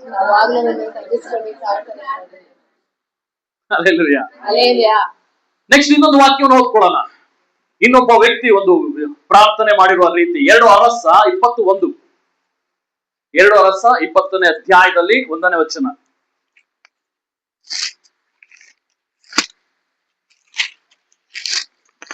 ಆ ಕಾಲದಲ್ಲಿ ಹಿಜ್ಕೀಯನು ಮರಣಕರ ರೋಗದಲ್ಲಿ ಬಿದ್ದಿದ್ದನು. ಒಂದು ಮರಣಕರವಾದ ರೋಗದಲ್ಲಿ ಯಾರು ಬಿದ್ದಿದ್ದಾರೆ? ಹಿಜ್ಕೀಯನು. ಆಗ ಆಮೋಚನ ಮಗನು ಪ್ರವಾದಿಯೂ ಆದ ಯೆಶಾಯನು ಅವನ ಬಳಿಗೆ ಬಂದು ಅವನಿಗೆ, ನಿನ್ನ ಮನೆಯ ವಿಷಯವಾಗಿ ವ್ಯವಸ್ಥೆ ಮಾಡು, ಯಾಕೆಂದರೆ ನೀನು ಉಳಿಯುವ ಹಾಗಿಲ್ಲ, ಸಾಯಬೇಕಾಗಿದೆ ಎಂಬುದಾಗಿ ಯೆಹೋವನು ಅನ್ನುತ್ತಾನೆ ಎಂದು ಹೇಳಿದನು. ಇದನ್ನು ಕೇಳಿದೊಡನೆ ಹಿಜ್ಕೀಯನು, ಈಗ ಯೋಚನೆ ಮಾಡ್ರಿ, ಒಬ್ಬ ಅರಸ ಬರ್ತಾ ಇದ್ದ, ಒಬ್ಬ ಪ್ರವಾದಿ ಬರ್ತಾ ಇದ್ದಾನೆ, ಈಗ ಹಿಜ್ಕೀಯ ಏನ್ ಮಾಡ್ತಾ ಇದ್ದಾನೆ, ಒಂದು ಮರಣಕರವಾದ ರೋಗದಲ್ಲಿ ಬಿದ್ದವನೆ. ಏನೇ ಮಾಡಿದ್ರು ಅವನಿಗೆ ರೋಗವಾಸಿ ಆಗ್ತಾ ಇಲ್ಲ. ಲಾಸ್ಟ್ ಫೈನಲ್ ಏನು, ದೇವರೇ ಡಿಸೈಡ್ ಮಾಡಿದ್ದಾರೆ, ಈ ಮರಣಕರವಾದ ರೋಗ ನೀನು ಬಿಟ್ಟು ಹೋಗಲ್ಲ, ನೀನು ಮರಣವಂತ್ಯ. ಏನಾಗ್ತೀಯ? ಮರಣವಂತ್ಯ. ಅದನ್ನ ಹೇಳೋಗಂತ ಒಬ್ಬ ಪ್ರವಾದಿಗೆ ದೇವರೇ ಕಳಿಸ್ಬಿಟ್ರು. ಈಗ ನಮ್ಮ ಪ್ರಾರ್ಥನೆ ಹೇಗಾಗಿರ್ಬೇಕು? ಈಗ ನಿಮ್ಮ ಮನೆಗೆ ನಾನು ಬರ್ತೀನಿ, ಏನೋ ಒಂದು ಬಾಧೆಯಲ್ಲಿ ಇರ್ಬೇಕಾದಾಗ ನಾನೇ ಹೇಳ್ತೀನಿ, ನೋಡಿ ಬ್ರದರ್, ನೋಡಿ ಸಿಸ್ಟರ್, ದೇವ್ರು ಹೇಳ್ತಾ ಇದ್ದಾರೆ ಈ ರೋಗ ನಿನ್ನನ್ನು ಬಿಟ್ಟು ಹೋಗೋದಿಲ್ಲ, ನೀನು ಈ ರೋಗದಲ್ಲೇ ಸಾಯ್ಬೇಕಾಗಿದೆ ಅಂತ ಹೇಳ್ತೀನಿ ನಾನು. ಎಷ್ಟು ಜನ ಸ್ವೀಕಾರ ಮಾಡ್ತೀರಾ? ಎಷ್ಟು ಜನ ಸ್ವೀಕಾರ ಮಾಡ್ತೀರಾ? ಎಷ್ಟನೇ ಮಾಡ್ರಿ? ಯಾರು ಮಾಡಲ್ಲ. ಈ ನನ್ನ ಮಗ ಪಾಸ್ಟ್ ಒಂದು ಬೇಡ, ಇವನ್ ಸವಾಸನು ಬೇಡ, ಇವನ್ ಹೇಳೋದೆಲ್ಲ ಬೇರೆ ಬುಕಿನೇ, ಇವನ್ ಬಿಟ್ಟು ಮಾತು ಬೇರೆ ಕಡೆಗೆ ಹೋಗ್ಬೇಕು ನಾನು. ಹಲ್ಲೆಲೂಯಾ. ಒಬ್ಬ ಪ್ರವಾದಿ ದೇವರು ಹೇಳುವುದನ್ನ ಮಾತ್ರನೇ ಮಾತಾಡ್ತಾನೆ, ಒಬ್ಬ ಸೇವಕ ದೇವರು ಹೇಳೋದನ್ನ ಮಾತ್ರನೇ ಮಾತಾಡ್ತಾನೆ. ಅದಕ್ಕಿಂತ ಮೇಲಾಗಿರುವಂತದ್ದು ಯಾವುದು ಮಾತಾಡಕ್ಕೆ ಅವನಿಗೆ ಧೈರ್ಯನೂ ಇರೋದಿಲ್ಲ, ಅಷ್ಟು ಕೆಪಾಸಿಟಿನೂ ಇರೋದಿಲ್ಲ. ಹಲ್ಲೆಲೂಯಾ. ಈಗ ಆತರ ಹೇಳಿದ ತಕ್ಷಣನೇ ಹಿಜ್ಕೀಯ ಮಾಡುವಂತದ್ದು ಮತ್ತೆ ನೀವು ಮಾಡುವಂತದ್ದು ಬಹಳ ಇಂಪಾರ್ಟೆಂಟ್. ಇಂಥ ಸಮಸ್ಯೆ ಬಂದಿದೆ, ಈ ರೀತಿಯಾಗಿ ನಿನ್ನ ಬಾಧೆ ಬರುತ್ತೆ ಅಂತ ದೇವರೇ ಹೇಳಿದ್ದಾರೆ, ಆಗ ನೀನೇನ್ ಮಾಡ್ತೀಯ ಅನ್ನೋದು ಬಹಳ ಇಂಪಾರ್ಟೆಂಟ್ ಆಗ್ತದೆ. ಇದನ್ನ ಈ ಒಬ್ಬ ವ್ಯಕ್ತಿಯಿಂದ ನಾವು ಕಲಿತುಕೊಳ್ಬೇಕಾಗ್ತದೆ. ಓದಮ್ಮ ಮುಂದೆ. ಹಿಜ್ಕೀಯನು ಮೋರೆಯನ್ನು ಗೋಡೆಯ ಕಡೆಗೆ ತಿರುಗಿಸಿ, ಹಿಜ್ಕೀಯನು ಮೋರೆ ಅಂದ್ರೆ ಮುಖವನ್ನ ಗೋಡೆ ಕಡೆಗೆ ತಿರುಗಿಸಿ, ಯೆಹೋವನೇ ನಾನು ನಂಬಿಗಸ್ತನಾಗಿಯೂ ಯಥಾರ್ಥ ಚಿತ್ತನಾಗಿಯೂ ನಿನಗೆ ನಡೆದುಕೊಂಡು ನಿನ್ನ ದೃಷ್ಟಿಯಲ್ಲಿ ನಾನು ಒಳ್ಳೆಯವನಾಗಿದ್ದುದನ್ನು ನೆನಪು ಮಾಡಿಕೋ ಎಂದು ಪ್ರಾರ್ಥಿಸಿ ಬಹಳವಾಗಿ ಅತ್ತನು. ಇವನ ಪ್ರಾರ್ಥನೆ ಹೆಂಗಿದೆ, ನಮ್ಮ ಪ್ರಾರ್ಥನೆ ಯಾವ ತರ ಇರ್ತದೆ? ಸಮಸ್ಯೆಗಳು ಬಂದಾಗ ನಮ್ಮ ಪ್ರಾರ್ಥನೆ ಯಾವ ರೀತಿ ಮಾಡ್ಕೊಳ್ಬೇಕು? ನಿನ್ನ ಜೀವಿತದಲ್ಲಿ ನೀನು ದೇವರ ಮುಂದೆ ಯಾವ ರೀತಿ ನಡ್ಕೊಂಡಿದ್ಯಾ ಅದನ್ನ ವಿವರಿಸ್ಬೇಕು. ದೇವರೇ, ನಾನ್ ನಿನ್ನ ಮುಂದೆ ಈ ರೀತಿಯಾಗಿ ನಡ್ಕೊಂಡಲ್ಲಪ್ಪ, ನಾನ್ ನಿನ್ನ ಮುಂದೆ ಈ ರೀತಿಯಾಗಿ ನೀತಿವಂತನಾಗಿ ನಡ್ಕೊಂಡಲ್ಲಪ್ಪ, ನಾನ್ ನಿನ್ನ ಮುಂಭಾಗದಲ್ಲಿ ಎಷ್ಟೇ ಕಷ್ಟ ಬಂದ್ರು ನಿನ್ನ ಸಮ್ಮುಖದಲ್ಲಿ ನಾ ಪ್ರಾರ್ಥನೆ ಮಾಡ್ತಿದ್ನಲ್ಲಪ್ಪ, ನನ್ನನ್ನ ನೀನ್ ಕರುಣಿಸು ದೇವರೇ. ಈ ತರ ಪ್ರಾರ್ಥನೆ ಮಾಡೋಕ್ಕೂ ನಾವು ನನ್ನ ಮಗ ಅವನಲ್ಲ, ಇವ್ ಬಂದು ನನಗೆ ಹೇಳ್ಬಿಟ್ಟ, ಇವ್ ಏನ್ ಹೇಳತ್ತಾನೆ, ಇವನು ಹೇಳೋದೆಲ್ಲ ಬೇರೆ ಇಂಥದ್ದೇನೆ, ಇವನು ಬೇಡ, ಇವ್ ಸವಾಸನೆ ಬೇಡ, ನನ್ ಚರ್ಚಿಗೆ ಬರೋದ್ ಬೇಕಾಗಿಲ್ಲ. ನಾವೇನ್ ಮಾಡ್ತೀವಿ? ಸೈತಾನನಿಗೆ ಅವಕಾಶ ಕೊಡ್ತೀವಿ, ದೇವರಿಗೆ ಅವಕಾಶ ಕೊಡೋದಿಲ್ಲ. ಈಗ ಹಿಜ್ಕೀಯನ ಏನಾರ ಅಕಸ್ಮಾತ್ ಆಗಿ ಈ ತರ ಪ್ರಾರ್ಥನೆ ಮಾಡದಲ್ಲೇ ಇರೋದಾಗಿದ್ರೆ ಅವನ ಜೀವಿತ ಮತ್ತೆ ಆಶೀರ್ವದಿಸಲ್ಪಡಕ್ ಆಗ್ತಾ ಇರ್ಲಿಲ್ಲ. ನೋಡ್ರಿ, ಆ ತರ ಪ್ರಾರ್ಥನೆ ಮಾಡಿದಾಗ ಅವನ ಲೈಫ್ ಏನ್ ಆ ತರ ಬದಲಾಗಿಲ್ವಾ? ನೋಡ್ರಿ, ವಾಕ್ಯವನ್ನು ಓದ್ಕೊಳ್ಳೋಣ. ಯೆಶಾಯನು ಅರಮನೆಯ ಮಧ್ಯ ಪ್ರಾಕಾರವನ್ನು ಅರಮನೆ ಮಧ್ಯದ ಪ್ರಾಕಾರವನ್ನು ದಾಟುವುದಕ್ಕಿಂತ ಮುಂಚಿತವಾಗಿ ಮೊದಲು ಯೆಹೋವನು ಅವನಿಗೆ, ನೀನು ಹಿಂತಿರುಗಿ ಹೋಗಿ ನಿನ್ನ ಪ್ರಜೆಗಳ ಪ್ರಭುವಾಗಿರುವ ಹಿಜ್ಕೀಯನಿಗೆ, ನಾನು ನಿನ್ನ ಪ್ರಾರ್ಥನೆಯನ್ನು ಕೇಳಿದ್ದೇನೆ, ನಿನ್ನ ಕಣ್ಣೀರನ್ನು ನೋಡಿದ್ದೇನೆ. ಅವನೇನ್ ಮಾಡ್ದ? ಗೋಡೆಗಳಿಗೆ ಮೊರೆ ಮಾಡಿ ಪ್ರಾರ್ಥನೆ ಮಾಡ್ತಾ ಇದ್ದಾನೆ. ಅವನು ದೇವ್ರ ಮುಂದೆ ನಡ್ಕೊಂಡಿದ್ದ ರೀತಿಯನ್ನ ಇದು ಮಾಡ್ತಾ ಇದ್ದಾನೆ. ಅದೇ ತರ ಅವನೇನ್ ಮಾಡ್ತಾ ಇದ್ದಾನೆ? ಕಣ್ಣೀರ್ ಹಾಕ್ತಾ ಇದ್ದಾನೆ. ಈಗ ದೇವ್ರ ಅದನ್ನ ನೋಡಿದ್ರ? ನೋಡಿ, ಅಲ್ಲಿ ಏನ್ ಹೇಳ್ತಾ ಇದ್ದೆ, ಇನ್ನೊಂದ್ಸಲಿ ಓದಮ್ಮ 5ನೇ ವಚನ. ನೀನು ಹಿಂತಿರುಗಿ ಹೋಗಿ ನನ್ನ ಪ್ರಜೆಗಳ ಪ್ರಭುವಾಗಿರುವ ಹಿಜ್ಕೀಯನಿಗೆ, ನಾನು ನಿನ್ನ ಪ್ರಾರ್ಥನೆಯನ್ನು ಕೇಳಿದ್ದೇನೆ, ನಿನ್ನ ಕಣ್ಣೀರನ್ನು ನೋಡಿದ್ದೇನೆ, ನೀನು ಗುಣ ಹೊಂದಿ ನಾಡದು. ಕೇಳಿದ್ರ ಪ್ರಾರ್ಥನೆನ? ಅವನ ಕಣ್ಣೀರ್ನ ನೋಡಿದ್ರ? ನೀವ್ ಯಾವಾಗ ನಿಮ್ಮನ್ನ ನೀವು ತಗ್ಗಿಸ್ಕೊಂಡು ಯಥಾರ್ಥ ಚಿತ್ತವಾಗಿ ಪ್ರಾರ್ಥನೆ ಮಾಡ್ತಿರೋ, ನೀನ್ ಮಾಡುವ ಪ್ರಾರ್ಥನೆನೂ ಕೇಳ್ತಾರೆ, ನೀನ್ ಹಾಕಿದ ಒಂದೊಂದು ತೊಟ್ಟು ಕಣ್ಣೀರನ್ನು ಸಹ ದೇವ್ರು ನೋಡ್ತಾನೆ. ನನ್ನ ಕಣ್ಣೀರೇ ನೋಡಿಲ್ಲ ದೇವರು, ನನ್ನ ದುಃಖವನ್ನೇ ನೋಡಿಲ್ಲ ದೇವರು, ನನ್ನ ಕಷ್ಟವನ್ನೇ ನೋಡಿಲ್ಲ ಅಂತ ಅನ್ಕೊಳ್ಳುವಂತ ನಿಮಗೆ ದೇವರು ಹೇಳ್ತಾ ಇರೋದೇನಂದ್ರೆ, ನಿನ್ನ ಕಣ್ಣೀರು ನೋಡಿದಾನೆ, ನೀನು ಮಾಡಿರುವಂತ ಯಥಾರ್ಥವಾದ ಪ್ರಾರ್ಥನೆ ನೋಡಿದಾನೆ, ನಿನ್ನನ್ನ ನೀವು ಮುರುಕೊಂಡು ತಗ್ಗಿಸಿಕೊಂಡು ದೇವರ ಮುಂದೆ ಮಾಡಿದಂತ ಒಂದು ಯಥಾರ್ಥವಾದ ಪ್ರಾರ್ಥನೆಯನ್ನು ಸಹ ದೇವರು ಕೇಳಿದ್ದಾನೆ. ಇದಾದ ನಂತರ ನೋಡ್ರಿ ಅವನ ಲೈಫ್ ಯಾವ ರೀತಿ ಬದಲಾವಣೆ ಆಗ್ತದೆ. ನೀನು ಗುಣ ಹೊಂದಿ ನಾಡದು ನನ್ನ ಆಲಯಕ್ಕೆ ಬರುವಿ, ನೀನು ನಡೆದು ನನ್ನ ಆಲಯಕ್ಕೆ ಬರುವಿ. ಇದಲ್ಲದೆ ನಿನ್ನ ಆಯುಷ್ಯಕ್ಕೆ 15 ವರ್ಷಗಳನ್ನು ಕೂಡಿಸುತ್ತೇನೆ. ಎಂತ ದೇವರ ಮಹಿಮೆ ನೋಡ್ರಿ, ಎಂತ ದೇವರ ಕೃಪೆ. ಇವತ್ತೇ ಸಾಯ್ಬೇಕಾದಂತ ವ್ಯಕ್ತಿ ಅವನು ಮಾಡಿದ ಅದೆಷ್ಟು ಸೆಕೆಂಡ್ ಪ್ರಾರ್ಥನೆ, 10 ಸೆಕೆಂಡ್ ಪ್ರೇಯರ್, 10 ಸೆಕೆಂಡ್ ಪ್ರಾರ್ಥನೆ ಅವ್ನು ಮಾಡಿದ್ದು. ಆ ಪ್ರಾರ್ಥನೆ ಮಾಡಿದ ತಕ್ಷಣ ಇಮಿಡಿಯೇಟ್ ಏನಾಗ್ತೈತೆ, ದೇವ್ರ ಉತ್ತರ ಕೊಡ್ತಾ ಇದ್ರೆ ಇವತ್ತೇ ಸಾಯ್ಬೇಕಾದವನ್ಗೆ 15 ವರ್ಷವನ್ನ ದೇವ್ರು ಕುಡಿಸಿ ಕೊಡ್ತಾ ಇದ್ದಾರೆ. ನಿನ್ನ ಜೀವಿತದಲ್ಲಿ ಯಾವಾಗ ಸಮಸ್ಯೆಗಳು ಬಂದಾಗ ನೀನು ಸೋತು ಹೋಗದೆ, ಧೈರ್ಯ ಇಡದೆ, ನಂಬಿಕೆ ಬಿಡದೆ, ನೀನ್ ಯಥಾರ್ಥವಾಗಿ ದೇವರ ಮುಂಭಾಗದಲ್ಲಿ ಬಲಪಡಿಸಿಕೊಂಡು ಪ್ರಾರ್ಥನೆ ಮಾಡ್ತೀಯೋ, ನಿನ್ನನ್ನ ನೀನು ತಗ್ಗಿಸಿಕೊಂಡು ಪ್ರಾರ್ಥನೆ ಮಾಡ್ತೀಯೋ, ನಿನ್ನ ದೇವರು ಆ ಸಮಸ್ಯೆಗಳಿಂದ ನಿಮ್ಮನ್ನು ಹೊರಗಡೆ ತರುವಂತ ದೇವರಾಗಿದ್ದಾರೆ. ಹಲ್ಲೆಲೂಯಾ. ನಾವು ಇದಕ್ಕೆ ತದ್ವಿರುದ್ಧವಾಗಿ ಕೆಲವು ಟೈಮ್ ಪ್ರಾರ್ಥನೆ ಮಾಡ್ತೀವಿ. ಒಂದು ಪ್ರಾರ್ಥನೆ ಬಿಟ್ಬಿಡ್ತೀವಿ, ನಾವು ದೇವರಿಗಿರುವಂತ ನಮಗೂ ದೇವರಿಗಿರುವಂತ ಸಂಬಂಧನೇ ನಾವು ಕಟ್ ಮಾಡ್ಕೊಂಡ್ಬಿಡ್ತೀವಿ. ದೇವ್ರಿಗೆ ಇಷ್ಟ ಇಲ್ಲದ ಕಾರ್ಯಗಳನ್ನ ಮಾಡಲಿಕ್ಕೆ ತೊಡಗ್ತೀವಿ. ಈ ರೀತಿಯಾಗಿ ಮಾಡಿದಾಗ ದೇವ್ರು ನಮ್ಮನ್ನ ಯಾವ ರೀತಿ ಕಷ್ಟದಿಂದ ಹೊರಗಡೆ ತರಲಿಕ್ಕೆ ಸಾಧ್ಯ? ಹಲ್ಲೆಲೂಯಾ. ಕರ್ತನು ಹೇಳ್ತಾ ಇರೋದು ಒಂದೇ ಒಂದು, ಇದು ನಾನು ಪ್ರಾರ್ಥನೆ ಮಾಡುವಾಗ ದೇವರು ನನಗೆ ತಿಳಿಸಿದ್ದು, ಈ ಒಂದು ಹೆಡ್ಲೈನ್ಸ್ ಕೊಟ್ಟಾಗ ಅದಕ್ಕಾಗಿ ನಾವು ಉಪವಾಸದಲ್ಲಿ ಕುಂತು ಪ್ರಾರ್ಥನೆ ಮಾಡುವಾಗ ದೇವ್ರು ಹೇಳ್ತಾರೆ, ಇಂತಿಂತ ಕಾರ್ಯಗಳನ್ನ ಮಾತನಾಡು ಮಗ್ನೆ ಎಂಬುದಾಗಿ. ಅದೆಲ್ಲವನ್ನ ದೇವ್ರು ಹೇಳ್ದಂಗೆ ಎಲ್ಲ ಬರ್ಕೊಂಡು ಹೋದಾಗ ದೇವ್ರು ಇಂತಿಂತದನ್ನೇ ಮಾತಾಡಲಿಕ್ಕೆ ಹೇಳಿದ್ರು. ಎಷ್ಟು ಸುಂದರವಾಗಿದೆ ನೋಡ್ರಿ. ಅವನು ಇಚ್ಛೆಯನ್ನು ನರ ಮನುಷ್ಯನೇ, ನಾವು ನರ ಮನುಷ್ಯರೇ. ಅವನ್ ಕತ್ತರಿಸಿದ್ರು ರಕ್ತ ಬರ್ತದೆ, ನಮ್ ಕತ್ತರಿಸಿದ್ರು ರಕ್ತ ಬರ್ತದೆ. ಆದ್ರೆ ಇಲ್ಲಿ ಏನು ಒಂದು ವ್ಯತ್ಯಾಸ ಅಂದ್ರೆ, ಅವನು ಮಾಡುವ ರೀತಿ ಪ್ರಾರ್ಥನೆ ಬೇರೆ, ನಾವು ಮಾಡುವ ರೀತಿ ಪ್ರಾರ್ಥನೆ ಬೇರೆ. ಅವನಿಗೆ ಸಮಸ್ಯೆ ಅನ್ನೋದು ಎದುರಾದಾಗ ಅವನು ಮಾಡಿದ ಪ್ರಾರ್ಥನೆ ಗೋಡೆ ಕಡೆ ಮೊರೆ ಮಾಡಿ, ಅವನು ದೇವರ ಮುಂಭಾಗದಲ್ಲಿ ತನ್ನನ್ನ ತಾನು ಸಾಬೀತುಪಡಿಸಿಕೊಂಡು ಕಣ್ಣೀರಾಕಿ ಪ್ರಾರ್ಥನೆ ಮಾಡ್ತಾನೆ, ಯಥಾರ್ಥವಾಗಿ ತಗ್ಗಿಸಿಕೊಂಡು. ಆದ್ರೆ ನಮ್ಮ ಪ್ರಾರ್ಥನೆ ಇದನ್ನ ಹೇಳಿದ ತಕ್ಷಣನೇ ನಾವು ದೇವರಿಂದ ದೂರ ಹೋಗ್ತೀವಿ, ಒಂದು ಪ್ರಾರ್ಥನೆ ಮಾಡೋದಿಲ್ಲ. ನೀನಿಂತ ತಪ್ಪು ಮಾಡ್ತಾ ಇದೆ ಅಂದಾಗ ನಾವು ಪ್ರಾರ್ಥನೆ ಮಾಡೋದನ್ನ ಬಿಡ್ತೀವಿ, ನಾವು ದೇವರಿಗಿರುವಂತ ಸಂಬಂಧವನ್ನ ಮುರ್ಕೊಳ್ತೀವಿ, ನಾವೆಷ್ಟೋ ಪಾಪಗಳನ್ನ ಮಾಡ್ಲಿಕ್ಕೆ ಇಚ್ಛಿಸ್ತೀವಿ. ಯಾಕೆ ಅಂತಂದ್ರೆ ನಮ್ಮಲ್ಲಿರುವಂತ ಆ ಒಂದು ಕ್ಯಾರೆಕ್ಟರ್, ಅದೇ ದೇವರು ಹೇಳ್ತಾ ಇರೋದು, ನಿನ್ನನ್ನ ನೀನ್ ತಗ್ಗಿಸಿಕೊಂಡು ಕೆಟ್ಟ ನಡತೆಗಳನ್ನ ಬಿಡೋದಾದ್ರೆ. ಏನ್ ಕೆಟ್ಟ ನಡತೆ ಅಂದ್ರೆ, ನೀನೇನ ಅಂತ ದೊಡ್ಡ ದೊಡ್ಡ ಪಾಪಗಳು ಮಾಡ್ತಿದ್ಯಾ ಅಂತ ಅಲ್ಲ, ನಿನ್ನ ಸಣ್ಣ ಸಣ್ಣ ಪಾಪಗಳು ನಿನ್ನ ನಡತೆಯಲ್ಲಿ ತೋರಿಸ್ತದೆ, ನಿನ್ನ ಮಾತಿನಲ್ಲಿ ತೋರಿಸ್ತದೆ. ನೀನು ಯಾವಾಗ ನೀನು ದೇವರ ಮುಂಭಾಗದಲ್ಲಿ ಕರೆಕ್ಟ್ ಆಗಿದ್ದಾಗ ಮನುಷ್ಯರ ಮುಂದೆ ದೇವರು ನಿನ್ನ ಕರೆಕ್ಟ್ ಆಗಿ ತೋರಿಸ್ತಾರೆ. ಹಲ್ಲೆಲೂಯಾ. ನೀನು ದೇವರ ಮುಂಭಾಗದಲ್ಲಿ ನೀನು ಕರೆಕ್ಟ್ ಆಗಿಲ್ಲ ಅಂದಾಗ ದೇವರ ಮುಂಭಾಗದಲ್ಲಿ ನೀನು ಹಿಂಗೆ ಕರೆಕ್ಟ್ ಆಗಿರ್ತೀಯಾ?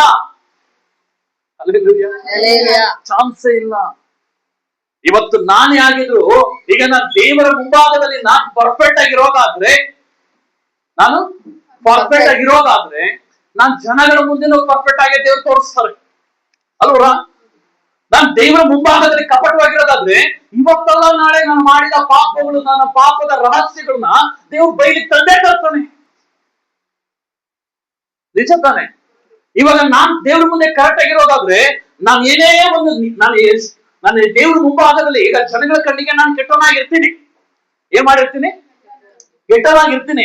ಆದ್ರೆ ದೇವರ ಕಣ್ಣಿಗೆ ನಾನು ಎಂತೋನು ಎಂಬುದಾಗಿ, ಯಾವ ರೀತಿ ನೀತಿವಂತನಾಗಿದ್ದೀನಿ, ಯಾವ ರೀತಿ ಸತ್ಯವಂತನಾಗಿದ್ದೀನಿ, ಯಾವ ರೀತಿ ಯಥಾರ್ಥವಾಗಿ ಸೇವೆ ಮಾಡ್ತಾ ಇದ್ದೀನಿ ಎಂಬುದಾಗಿ ದೇವರು ಮಾತ್ರ ಗೊತ್ತಿರ್ತದೆ. ದೇವರು ಗೊತ್ತಿದ್ದ ಮೇಲೆ ಜನಗಳನ್ನು ನಮ್ ತಪ್ಪಾಗಿ ತಿಳ್ಕೊಂಡಾಗ ದೇವರಿಗೆ ನಾನು ಕರೆಕ್ಟ್ ಆಗಿದ್ದೀನಿ ಅನ್ಸಿದಾಗ ದೇವ್ರು ಏನ್ ಮಾಡ್ತಾರೆ, ಒಂದು ದಿನ ಒಂದು ಸಮಯವನ್ನ ತರ್ತಾರೆ. ಆ ಸಮಯದಲ್ಲಿ ನಾನು ಯಾವ ತರ ಇದ್ದೀನಿ ಎಂಬುದಾಗಿ ತಪ್ಪಾಗಿ ತಿಳ್ಕೊಂಡಂತ ಜನಗಳಿಗೆ ದೇವರು ತೋರಿಸ್ತಾರೆ. ಹಲ್ಲೆಲೂಯಾ. ಇವತ್ತು ನಿನ್ನ ಜೀವಿತದಲ್ಲೂ ಅಷ್ಟೇನೆ, ನೀನು ಯಾವ ರೀತಿ ಇದ್ದೆ ಎಂಬುದಾಗಿ ಜನಗಳೇ ಬೇಕಾಗಿಲ್ಲ, ನೀನು ಯಾವ ರೀತಿ ಬದುಕ್ತಾ ಇದೆ ಅನ್ನೋದು ದೇವ್ರಿಗೆ ಮಾತ್ರ ಗೊತ್ತಿದ್ರೆ ಸಾಕು. ತಕ್ಕ ಕಾಲದಲ್ಲಿ ದೇವರ ವಾಕ್ಯ ಹೇಳ್ತದೆ, ತನ್ನನ್ನ ತಾನು ತಗ್ಗಿಸಿಕೊಳ್ಳುವವನನ್ನ ನಾನು ತಕ್ಕ ಕಾಲದಲ್ಲಿ ಮೇಲೆತ್ತುತ್ತೇನೆ ಅಂತ. ಎರಡನೇದಾಗಿ ನಾವು ಇನ್ನೊಂದು ಓದ್ಕೊಳ್ಳೋಣ, ಆರಾಧನೆ. ಅದೇ ಅಪೊಸ್ತಲರ ಕೃತ್ಯ. ನಾವು ಎರಡನೇದು ಸಮಸ್ಯೆಗಳು ಬಂದಾಗ ಮತ್ತೆ ಇನ್ನೊಂದು ಮಾಡಬೇಕಾದಂತ ಕಾರ್ಯ, ಅಪೊಸ್ತಲರ ಕೃತ್ಯ 16:25 ವಚನ ತೆಗೆದು.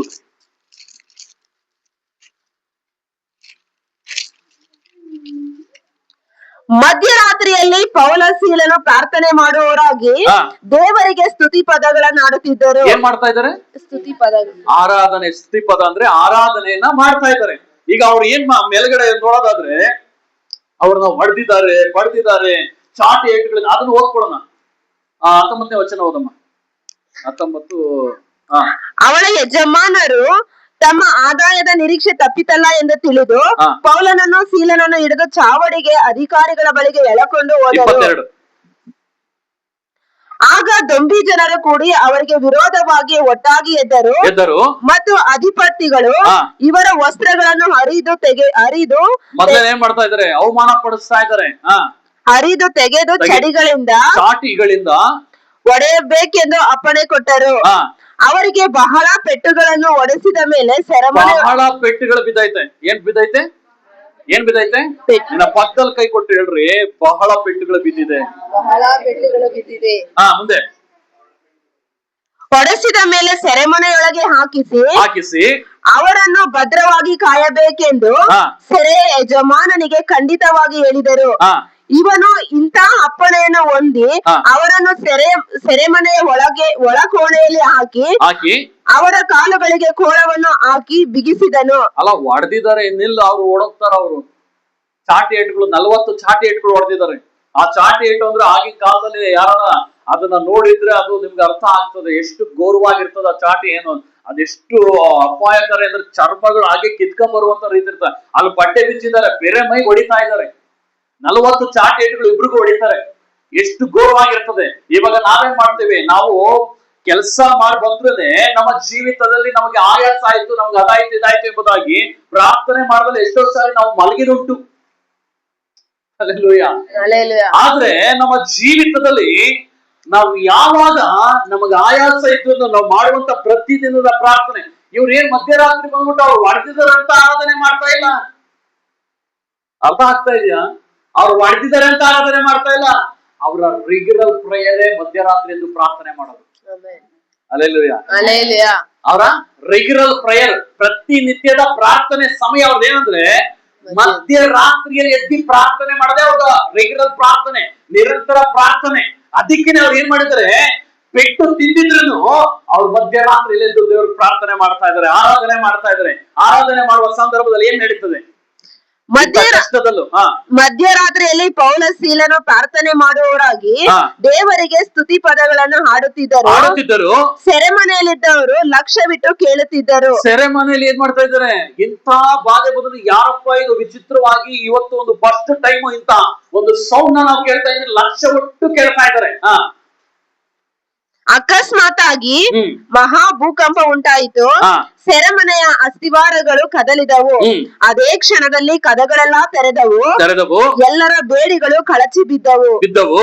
ಸೆರೆಮನೆಯ ಯಜಮಾನನು ನಿದ್ದೆಯಿಂದ ಎಚ್ಚೆತ್ತು ಸೆರೆಮನೆಯ ಕದಗಳು ತೆರೆದಿರುವುದನ್ನು ಕಂಡು ಸೆರೆಯಲ್ಲಿದ್ದವರು ನೋಡ್ರಿ ಇಲ್ಲಿ ಏನಾಗ್ತೈತೆ?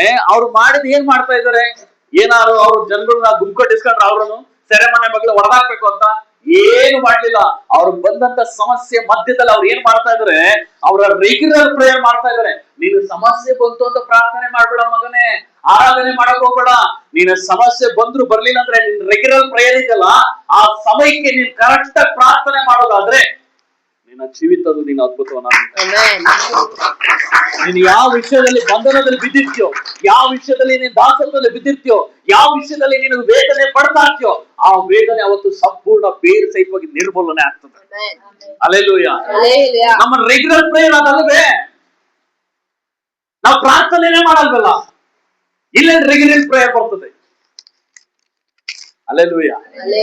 ನಮ್ಮ ನಿರಂತರವಾದ ಪ್ರಾರ್ಥನೆ ಪ್ರತಿನಿತ್ಯ ಯಾವ ಟೈಮ್ ಪ್ರಾರ್ಥನೆ ಮಾಡ್ತೀವೋ ಆ ಟೈಮ್ಗೆ ಕೆಲವೊಂದು ಶೋಧನೆಗಳು ಸಮಸ್ಯೆಗಳು ಎದುರಾಗ್ಬೋದು. ಆ ಎದುರಾದಾಗ್ಲೂ ಸಹ ನೀವು ಪ್ರಾರ್ಥನೆ ಮಾಡಲಿಕ್ಕೆ ಮುಂದಾದಾಗ ನಿನ್ನ ಲೈಫ್ ಅಲ್ಲಿ ಬಂದ ದೊಡ್ಡ ಸಮಸ್ಯೆ ಆಗಿರ್ಬೋದು, ಚಿಕ್ಕ ಸಮಸ್ಯೆ ಆಗಿರ್ಬೋದು, ಅವತ್ತೇ ದೇವರು ಬೇರೆ ಸಹಿತ. ಯೋಚನೆ ಮಾಡ್ರಿ. ಈಗ ನಿಮಗೆ ಕೇಳ್ತೀನಿ, ಎಷ್ಟು ಜನ ನಾನು ಇಂಥ ಸಮಸ್ಯೆನೂ ಸಹ ಮಧ್ಯರಾತ್ರಿ ಎದ್ದು ನಾನು ಪ್ರಾರ್ಥನೆ ಮಾಡಿದ್ದೀನಿ ಅಂತ. ಹಲ್ಲೆಲೂಯಾ. ಮತ್ತೆ ನಮ್ಮ ಸಮಸ್ಯೆಗಳೇ ಬಗೆಹರಿತದೆ. ನಮ್ಮ ಪ್ರಾರ್ಥನೆಗಳು ಮಾಡ್ಲಿಲ್ಲ ಅಂದ್ರೆ ಎಲ್ಲಿ ನಾವು ನಮ್ಮ ಜೀವಿತದ ಸಮಸ್ಯೆ ಶೋಧನೆಗಳನ್ನ ನಾವು ಬಚಾವಾಗ್ಲಿಕ್ಕೆ ಸಾಧ್ಯ? ಹಲ್ಲೆಲೂಯಾ. ಇದೆಲ್ಲ ಹೆಂಗೆ ಅಂತಂದ್ರೆ ಇದು ನಾನು ಮಾಡುವಂತದ್ದನ್ನೇ. ಇದು ನಾನು ಬೈಬಲ್ ಅಲ್ಲಿ ಓದಿ ಕಲ್ತಿ ದೇವರು ತಿಳಿಸ್ತಂತದನ್ನೇ ನನ್ನ ಸಮಸ್ಯೆಗಳು ಎದುರಾದಾಗ ನಾನು ಮಾಡುವಂತ ಪ್ರಾರ್ಥನೆ ಏನಂದ್ರೆ, ಮೊದಲನೇದಾಗಿ ನಾನು ಹೋಗಿ ಪ್ರಾರ್ಥನೆಯಲ್ಲಿ ಕೂತ್ಕೊಳ್ತೀನಿ, ಇಲ್ಲಾಂದ್ರೆ ಬೈಬಲ್ ಓದ್ತೀನಿ, ಇಲ್ಲಾಂದ್ರೆ ಮನಸ್ಫೂರ್ತಿಯಾಗಿ ನನಗೆ ತೃಪ್ತಿ ಆಗೋವರೆಗೂ ನಾನು ದೇವರ ಹತ್ರ ಆರಾಧನೆ ಮಾಡ್ತೀನಿ. ನಾನು ಒಬ್ಬನೇ ಬಂದು ದೇವ್ರ ಸಮ್ಮುಖದಲ್ಲಿ ಆರಾಧನೆ ಮಾಡ್ಕೊಂಡು ಕೂತ್ಕೊಂಡ್ಬಿಡ್ತೀನಿ. ನಾನು ಅಷ್ಟೇ, ನಾನು ಇನ್ನೇನು ಮಾಡಕ್ ಹೋಗಲ್ಲ. ನನ್ನನ್ನ ನಾನು ಸಂಪೂರ್ಣ ಮುರ್ಕೊಂಡು ದೇವ್ರ ಏನಾದ್ರೂ ಸ್ತೋತ್ರ, ಬದುಕಿದ್ರು ಸತ್ರು ನಿನಗಾಗ ಬಂದಿದ್ದೀನಿ, ನಿನಗಾಗ ಸಾಯ್ತೀನಿ ಅಂತ ಹೇಳ್ಬಿಟ್ಟು ಬಂದ್ ದೇವ್ರ ಆಗ ನನ್ನ ಜೀವಿತದಲ್ಲಿ ಬೇಕಾದ ಆರ್ಥಿಕ ವಿಷಯಗಳನ್ನಾಗಿರ್ಬೋದು, ಏನೇ ಒಂದು ಕಾರ್ಯಗಳಾಗಿರ್ಬೋದು, ದೇವರಲ್ಲಿ ಬಿಡುಗಡೆಯನ್ನು ಕೊಟ್ಟಿದ್ದಾರೆ. ಹಲ್ಲೆಲೂಯಾ. ನಾನೇ ಅದು ಜೀವಂತ ಸಾಕ್ಷಿ.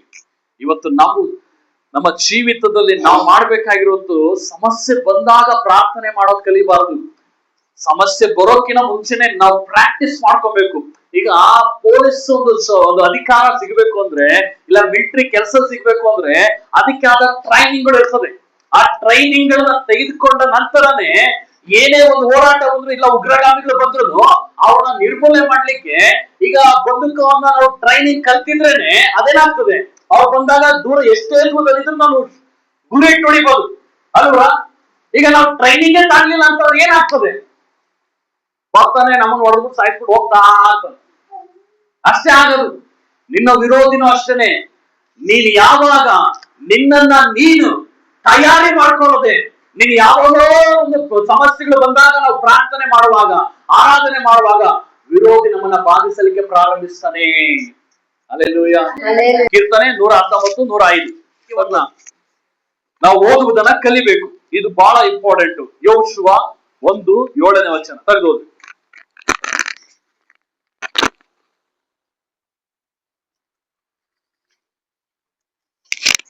ಯೆಹೋಶುವ 1:7 ಚಿತ್ರ ಹೋದ್ರಿ. ನನ್ನ ಸೇವಕನಾದ ಮೋಶೆ ನಿನಗೆ ಬೋಧಿಸಿದ ಧರ್ಮೋಪದೇಶವನ್ನೆಲ್ಲ ಕೈಗೊಂಡು ನಡೆಯುವುದರಲ್ಲಿ ಸ್ಥಿರಚಿತ್ತನಾಗಿರು, ಪೂರ್ಣ ಧೈರ್ಯದಿಂದಿರು. ಅದನ್ನು ಬಿಟ್ಟು ಎಡಕ್ಕಾದರೂ ಬಲಕ್ಕಾದರೂ ಹೋಗಬೇಡ, ಆಗ ನೀನು ಎಲ್ಲಿ ಹೋದರೂ ಕೃತಾರ್ಥನಾಗುವಿ. ಏನ್ ಕೇಳ್ತಾ ಇದಾರೆ ಅಂದ್ರೆ, ಇಸ್ರಾಯೇಲ್ ಜನಗಳನ್ನ ಈಗ ಒಂದು 20-25 ಲಕ್ಷ ಮಂದಿ ಇರುವಂತ ಇಸ್ರಾಯೇಲ್ ಜನಗಳನ್ನ ಈಗ ಕಾನಾನ್ ದೇಶ ಸೇರಿಸಬೇಕು. ಮೋಶೆ ಡೆತ್ ಆದ. ಈಗ ಜೋಶುವನಿಗೆ ಸರದಿ ಬಂತು. ಜೋಶುವನ ದೇವರು ಆಯ್ಕೆ ಮಾಡ್ತಾರೆ, ಯಾಕಂದ್ರೆ ಒಂದು ನಂಬಿಗಸ್ತನಾಗಿರ್ತಾನೆ. ಅದಕ್ಕೆ ದೇವರು ಆಯ್ಕೆಯಲ್ಲಿ ಒಂದಾಗ್ತಾನೆ. ಆಗ ನೋಡ್ರಿ, ಇಲ್ಲಿ 5ನೇ ವಚನದಲ್ಲಿ ಹೇಳ್ತದೆ, ನಿನ್ನ ಜೀವಮಾನದಲ್ಲ ಒಬ್ಬನು ನಿನ್ನ ಮುಂದೆ ನಿಲ್ಲನು, ನಾನು ಮೋಶೆಯ ಸಂಗಡ ಇದ್ದ ಹಾಗೆ ನಿನ್ನ ಸಂಗಡ ಇರುವೆನು, ನಿನ್ನನ್ನು ಕೈ ಬಿಡುವುದಿಲ್ಲ, ತೊರೆಯುವುದಿಲ್ಲ, ಸ್ಥಿರಚಿತ್ತನಾಗಿರು, ಧೈರ್ಯದಿಂದಿರು ಎಂಬುದಾಗಿ ದೇವರು ಹೇಳಿದ ನಂತರ, ಆ ಒಂದು ಮಾತನ್ನ ಹೇಳಿದ ನಂತರ ಹೇಳುವಂತ ಮಾತೇನಂದ್ರೆ, ನನ್ನ ಸೇವಕನಾದಂತ ಮೋಶೆ ನಿನಗೆ ಏನೆಲ್ಲ ಬೋಧಿಸಿದಲ್ಲ ಇಷ್ಟು ವರ್ಷಗಳು, 40 ವರ್ಷಗಳು, ಅದನ್ನ ನೀನು ಕೈಗೊಂಡು ನಡೆಯೋದ್ರಲ್ಲಿ ನೀನು ಸ್ಥಿರವಾಗಿರಬೇಕು. ಹಲ್ಲೆಲೂಯಾ. ನೀನೇನಾಗಿರ್ಬೇಕು? ಸ್ಥಿರವಾಗಿರ್ಬೇಕು, ಪೂರ್ಣ ಧೈರ್ಯದಿಂದಿರ್ಬೇಕು. ಅದನ್ನ ಬಿಟ್ಟು ನೀನು ಎಡಕ್ಕಾದರೂ ಬಲಕ್ಕಾದರೂ ಹೋಗಬೇಡ, ಆಗ ನೀನು ಎಲ್ಲಾ ವಿಷಯದಲ್ಲೂ ನೀನು ಆಶೀರ್ವದಿಸಲ್ಪಡ್ತೀಯ. ಹಲ್ಲೆಲೂಯಾ. ನಮ್ಗೆ ಸಮಸ್ಯೆ ಅನ್ನೋದು, ಶೋಧನೆಗಳು ಬಂದಾಗ ನಾವು ಮಾಡ್ಬೇಕಾಗಿರೋದು ನನಗೆ ಗೊತ್ತಾ, ನಾವು ಅದು ಪ್ರಾರ್ಥನೆ ಒಂದು, ಮತ್ತೆ ಆರಾಧನೆ ಒಂದು, ನೆಕ್ಸ್ಟ್ ವಾಕ್ಯಗಳನ್ನ ಓದುವಂಥದ್ದು, ವಾಕ್ಯಗಳನ್ನ ಕೇಳುವಂಥದ್ದನ್ನ ನಾವು ಮಾಡಿದಾಗ ದೇವರು ನಮ್ಮನ್ನ ಬಲಪಡಿಸುವಂತನಾಗಿದ್ದಾನೆ. ಹಲ್ಲೆಲೂಯಾ. ಈಗ ಅವನು ಸೋತೋಗಿದ್ದಾನೆ. ಯಾರು? ಜೋಶುವ ಸೋತೋಗಿದ್ದಾನೆ. ಜೋಶುವ ಅಂದ್ರೆ ಇವನಲ್ಲ, ಬೈಬಲ್ ಇರುವಂತ ಜೋಶುವ ಸೋತೋಗ್ಬಿಟ್ಟಿದ್ದಾನೆ. ಇವನು ಸೋತೋದ ನಂತರ ದೇವರೇ ಅವನಿಗೆ ಬಂದು ಧೈರ್ಯ ಪಡಿಸ್ತಾ ಇದ್ದಾರೆ, ಮಗನೇ ನಾನು ನಿನ್ನ ಸಂಗಡ ಇರ್ತೀನಿ. ಮೋಶೆ ನಿನಗೆ ಏನೆಲ್ಲ ಉಪದೇಶ ಮಾಡೋದಲ್ಲ, ಅದೇ ದೇವರು ಮತ್ತೆ ನಾನು ಉಪದೇಶಿಸ್ತೀನಿ ಅಂತ ಹೇಳ್ತಾ ಇಲ್ಲ. ಹೊಸದಾಗಿ ನಾನು ಹೇಳ್ತೀನಿ, ಅದ್ರ ಪ್ರಕಾರ ನಡಿ ಅಂತ ಹೇಳ್ತಾ ಇಲ್ಲ. ಮೋಶೆ ನಿನ್ಗೆ ಆಲ್ರೆಡಿ ಹೇಳಿದಾನಲ್ಲ, ಅದನ್ನ ಕೈಗೊಂಡು ನಡೆಯೋದ್ರಲ್ಲಿ ನೀನು ಸ್ಥಿರವಾಗಿರು, ಧೈರ್ಯದಿಂದಿರು. ಅದನ್ನ ಬಿಟ್ಟು ಎಡಕ್ಕೆ ಬಲಕ್ಕೆ ಹೋಗ್ಬೇಡ. ನಾವೇನ್ ಮಾಡ್ತೀವಿ, ನಾವು ಮೂರನೇದಾಗಿ ನಾವು ಮಾಡ್ದಲ್ಲಿರೋ ಕಾರ್ಯ ಏನಂದ್ರೆ, ನಾವು ಬೈಬಲೇ ಓದಲ್ಲ, ನಾವು ದೇವ್ರ ವಾಕ್ಯಗಳನ್ನೇ ಧ್ಯಾನ ಮಾಡಲ್ಲ ನಾವು. ನಿಜನಾ? ಹಲ್ಲೆಲೂಯಾ. ಈಗೆಲ್ಲ ಬೈಬಲ್ ವಾಕ್ಯ ಬರ್ದಲ್ಲೇ ಇರೋದಕ್ಕೂ, ಈಗ ವಾಕ್ಯಗಳು ಓದಕ್ ಬರ್ದಲ್ಲೇ ಇರೋ, ಅಕ್ಷರಗಳು ಬರ್ದಲ್ಲೇ ಇರೋದಕ್ಕೂ ದೇವ್ರೀಗ ಒಂದು ಒಳ್ಳೆ ಅವಕಾಶಗಳು ಕೊಟ್ಟಿದ್ದಾನೆ. ಎಲ್ಲಾರ ಕೈಲೂ ಸ್ಮಾರ್ಟ್ ಫೋನ್ಗಳು ಇದಾವೆ. ಆ ಸ್ಮಾರ್ಟ್ ಫೋನ್ ಅಲ್ಲಿ ನಾವು ಬೈಬಲ್, ಆಡಿಯೋ ಬೈಬಲ್ ಅಂತ ಹೊಡೆದ್ರೆ ಅದೇನಾಗ್ತದೆ, ಆಡಿಯೋ ಬೈಬಲ್ ಬರ್ತದೆ. ಆ ಆಡಿಯೋ ಬೈಬಲ್ ನಾವೇನು ಒತ್ಕೊಂಡು ಕೇಳುವಂತದಕ್ಕೆ ದೇವರು ನಮ್ಗೆ ಕೃಪೆ ಮಾಡ್ಕೊಡ್ತಾನೆ. ಹಲ್ಲೆಲೂಯಾ. ಇಂಥ ಅವಕಾಶಗಳು ದೇವ್ರು ಕೊಟ್ಟಿದ್ದಾನೆ. ಈಗ ಯಾರನ್ನು ಸಹ ಪರ್ಸೆ ನನಗೆ ಓದಕ್ಕೆ ಬರಲ್ಲ ಅಂತ ಕಥೆಗಳನ್ನ ಎಳಗೇ ಇರಲ್ಲ, ಯಾಕಂದ್ರೆ ದೇವರು ಅದನ್ನೆಲ್ಲ ಕೊಟ್ಬಿಟ್ಟಿದಾರಲ್ಲ. ಹಲ್ಲೆಲೂಯಾ. ಅದೆಲ್ಲ ಕೊಟ್ಟಾದ್ಮೇಲೂ ಸಹ ನಾವು ಅದನ್ನು ಮಾಡ್ತಿಲ್ಲ ಅಂತಂದ್ರೆ ಕಾರಣ ಏನದಕ್ಕೆ? ಅದಕ್ಕೇನಂತಾರೆ? ಸೋಂಬೇರಿತನ. ನೀವೇ ಹೇಳಿದ್ದು, ಅವೇನಲ್ಲ. ಕರೆಕ್ಟ್ ತಾನೇ ಅದು? ನಮ್ಗೆ ಓದಕ್ ಬರಲ್ಲ ಪಾಸ್ಟೆ, ನಮ್ಗೆ ಬೈಬಲ್ ಓದಕ್ ಬರಲ್ಲ, ಪರವಾಗಿಲ್ಲ, ನಿನಗೆ ಇದಕ್ಕೂ ಒಂದು ಅನುಕೂಲ ಮಾಡಿಕೊಟ್ಟಿದ್ದೀನಿ. ಆಡಿಯೋ ಬೈಬಲ್ ಸರ್ಚ್ ಮಾಡು, ಸಿಗ್ತದೆ. ನಿನಗೆ ಗೊತ್ತಿಲ್ಲ ಅಂದ್ರೆ ಗೊತ್ತಿರೋ ಹತ್ರ ಕೇಳು, ಅವ್ರು ತಾತನ್ ಕೊಡ್ತಾರೆ, ನೀನು ಅದನ್ನ ಕೇಳು. ಅದಾದ್ಮೇಲೆ ಮುಂದೆ ಹೋದಮ್ಮ. ಈ ಧರ್ಮಶಾಸ್ತ್ರವು ಯಾವಾಗಲೂ ನಿನ್ನ ಬಾಯಲ್ಲಿರಲಿ, ಹಗಲಿರುಳು ಅದನ್ನು ಧ್ಯಾನಿಸುತ್ತಾ ಅದರಲ್ಲಿ ಬರೆದಿರುವುದೆಲ್ಲವನ್ನು ಕೈಗೊಂಡು ನಡಿ. ಆಗ ನಿನ್ನ ಮಾರ್ಗದಲ್ಲೆಲ್ಲ ಸಫಲನಾಗುವಿ, ಕೃತಾರ್ಥನಾಗುವಿ. ನಾನು ನಿನಗೆ ಆಜ್ಞಾಪಿಸಿದ್ದೇನೆಲ್ಲ. ಸ್ಥಿರಚಿತ್ತನಾಗಿರು, ಧೈರ್ಯದಿಂದಿರು, ಅಂಜಬೇಡ, ಕಳವಳಗೊಳ್ಳಬೇಡ. ನೀನು ಹೋಗುವಲ್ಲೆಲ್ಲ ನಿನ್ನ ದೇವರಾದ ಯೆಹೋವನು ನಿನ್ನ ಸಂಗಡ ಇರುತ್ತಾನೆ ಎಂದು ಹೇಳಿದನು. ಅಷ್ಟೇ. ಯೋಚನೆ ನೋಡ್ರಿ, ಎಷ್ಟು ಸಿಂಪಲ್ ಆಗಿ ಹೇಳ್ತಾ. ಇದು ನಮ್ಗೆ ಭಾರನ? ಇದು ನಮಗ್ ಕಷ್ಟನ? ನಾವು ಕಷ್ಟ ಅಂದ್ರೆ ಕಷ್ಟನೇ. ಈಗ ನೋಡ್ರಿ, ಈ ಪೆನ್ಸಿಲ್ ಇದೆ, ಈ ಪೆನ್ಸಿಲ್ ಈಗ ಕೆಳಗಡೆ ಬಿದ್ದೈತೆ. ನನ್ ಕೈಲಿ ಅಯ್ಯೋ ಈ ಪೆನ್ಸಿಲ್ ಕೆಳಗೆ ಬಿದ್ದೋಯ್ತಲ್ಲ, ಎತ್ಕೊಳ್ಳೋದು ಹೆಂಗೆ ಅಂತ ನಾವು ನೋಡ್ಕೊಂಡು ಕೂತ್ಕೊಂಡ್ರೆ ಅದು ನನಗೆ ಕಷ್ಟನೇ ಅಲ್ವರ? ನಮ್ಗೆ ಅದು ಕಷ್ಟನೇ. ನಾವು ಈ ಬಗ್ಗೆ ಎತ್ಕೊಳ್ಳೋದು ಎಷ್ಟು ಸುಲಭ, ಆದ್ರೆ ಬಿದ್ದಿರುವಂತದನ್ನ ಎತ್ತೋದಕ್ಕೆ ನಮಗ್ ಭಾರ. ಪಕ್ಕದಲ್ಲಿರೋರ್ಗೆ ಕೈ ಕೊಟ್ಟು ಹೇಳ್ರಿ, ಪ್ರತಿದಿನ ಬೈಬಲ್ ನ ಓದ್ರಿ. ಪ್ರತಿದಿನ ಬೈಬಲ್ ನ ಓದಕ್ ಬರ್ಲಿಲ್ಲ ಅಂದ್ರೆ ಆಡಿಯೋ ಬೈಬಲ್ ನ ಓದ್ರಿ. ಓದಕ್ ಬರ್ಲಿಲ್ಲ ಅಂದ್ರೆ ಆಡಿಯೋ ಬೈಬಲ್ ನ ಓದ್ರಿ. ಇವತ್ತು ನಿಮ್ಮ ಜೀವಿತದಲ್ಲಿ ಯಾವಾಗ ನೀನು ಸಮಸ್ಯೆಗಳು ಬಂದಾಗ, ರೋಗಗಳು ಬಂದಾಗ, ಭಯಗಳು ಸ್ಟಾರ್ಟ್ ಆದಾಗ, ನಿನ್ನ ಒಳಗಡೆ ಸೋಲು ಅನ್ನೋದು ಬಂದಾಗ, ನಿನ್ನ ಒಳಗಡೆ ಅಂಜಿಕೆ ಬಂದಾಗ, ಯಾವ ಇಲ್ಲದೆ ಒಬ್ಬಟ್ಟಿಯಾಗಿ ನಿಂತಾಗ ನೀನು ಮಾಡಬೇಕಾದದ್ದು ಮೂರನೇ ಕಾರ್ಯ ಏನಂದ್ರೆ ವಾಕ್ಯಗಳನ್ನ ಓದುವಂಥದ್ದು, ವಾಕ್ಯವನ್ನ ಕೇಳುವಂಥದ್ದು. ನೀನ್ ಯಾವಾಗ ಅದನ್ನ ಕೇಳ್ತೀಯೋ ನಿನ್ನನ್ನ ಅದು ಸಂತೈಸ್ತದೆ. ನಾನು ಇದ್ದೀನಿ ಎಂಬುದಾಗಿ ಧೈರ್ಯ ಹೋಗಿದ್ರು ಸಹ ವಾಕ್ಯ ಓದುವಾಗ ಧೈರ್ಯ ಸಿಗ್ತದೆ. ನೋಡ್ರಿ, ಇಲ್ಲಿ ವಾಕ್ಯ ಹೇಳ್ತಾ ಇದ್ದೆ, ಈಗ ನಾವು ಸೋತೋಗ್ಬಿಟ್ಟಿದೀವಿ. ಸೋತೋದಾಗ ಈ ವಾಕ್ಯ ಯಾರ ಮೂಲಕವಾಗಾದ್ರೆ ಮಾತಾಡ್ತಾರೆ ಅಂತ ಇಟ್ಕೊಳ್ರಿ. ಇಲ್ಲ ನಿಮ್ಮ ಮನೆಗೆ ಬಂದಾಗಾದ್ರೆ ವಾಕ್ಯನ ನಾವು ಮಾತಾಡ್ತೀವಿ ಅಂತ ಇಟ್ಕೊಳ್ರಿ. ಯಾವ ತರ ಮಾತಾಡುವ ದೇವ್ರು ಹೇಳ್ತಾ ಇದ್ದಾರೆ, ನಿಮ್ಮ ಮನೆಗೆ ನಿಮ್ಮ ಜೀವಮಾನದಲ್ಲಿ ಒಬ್ಬನು ನಿನ್ನ ಮುಂದೆ ನಿಲ್ಲೋದಿಲ್ಲ ಅಂತ ಹೇಳುವ ಎಷ್ಟು ಧೈರ್ಯ ಬರ್ತದೆ ಅಲ್ವಾ? ನನಗೆ ಯಾರು ಇಲ್ಲ ಅಂತ ಅನ್ಕೊಂಡಾಗ ಈ ವಾಕ್ಯನ ನಿಮ್ಮ ಒಟ್ಟಿಗೆ ಬಂದು ಸೇವಕರ ಮೂಲಕವಾಗಿ ನೀವು ಮಾತಾಡಿದಾಗ ಅವಾಗ ಎಷ್ಟು ಧೈರ್ಯ ನಿಮ್ಮ ಒಳಗಡೆ ಬರ್ತದೆ. ಬರುತ್ತಾ ಇಲ್ಲ? ಮತ್ತೆ ಆ ಧೈರ್ಯ ಕೊಡುವಂತ ವಾಕ್ಯನೇ ನಾವು ಓದ್ಲಿಲ್ಲ ಅಂತಂದ್ರೆ ಇನ್ನೆಲ್ಲರಪ್ಪ ದೇವ್ರು ನಮ್ಮನ್ನ ಬಚಾವ್ ಮಾಡ್ತಾನೆ.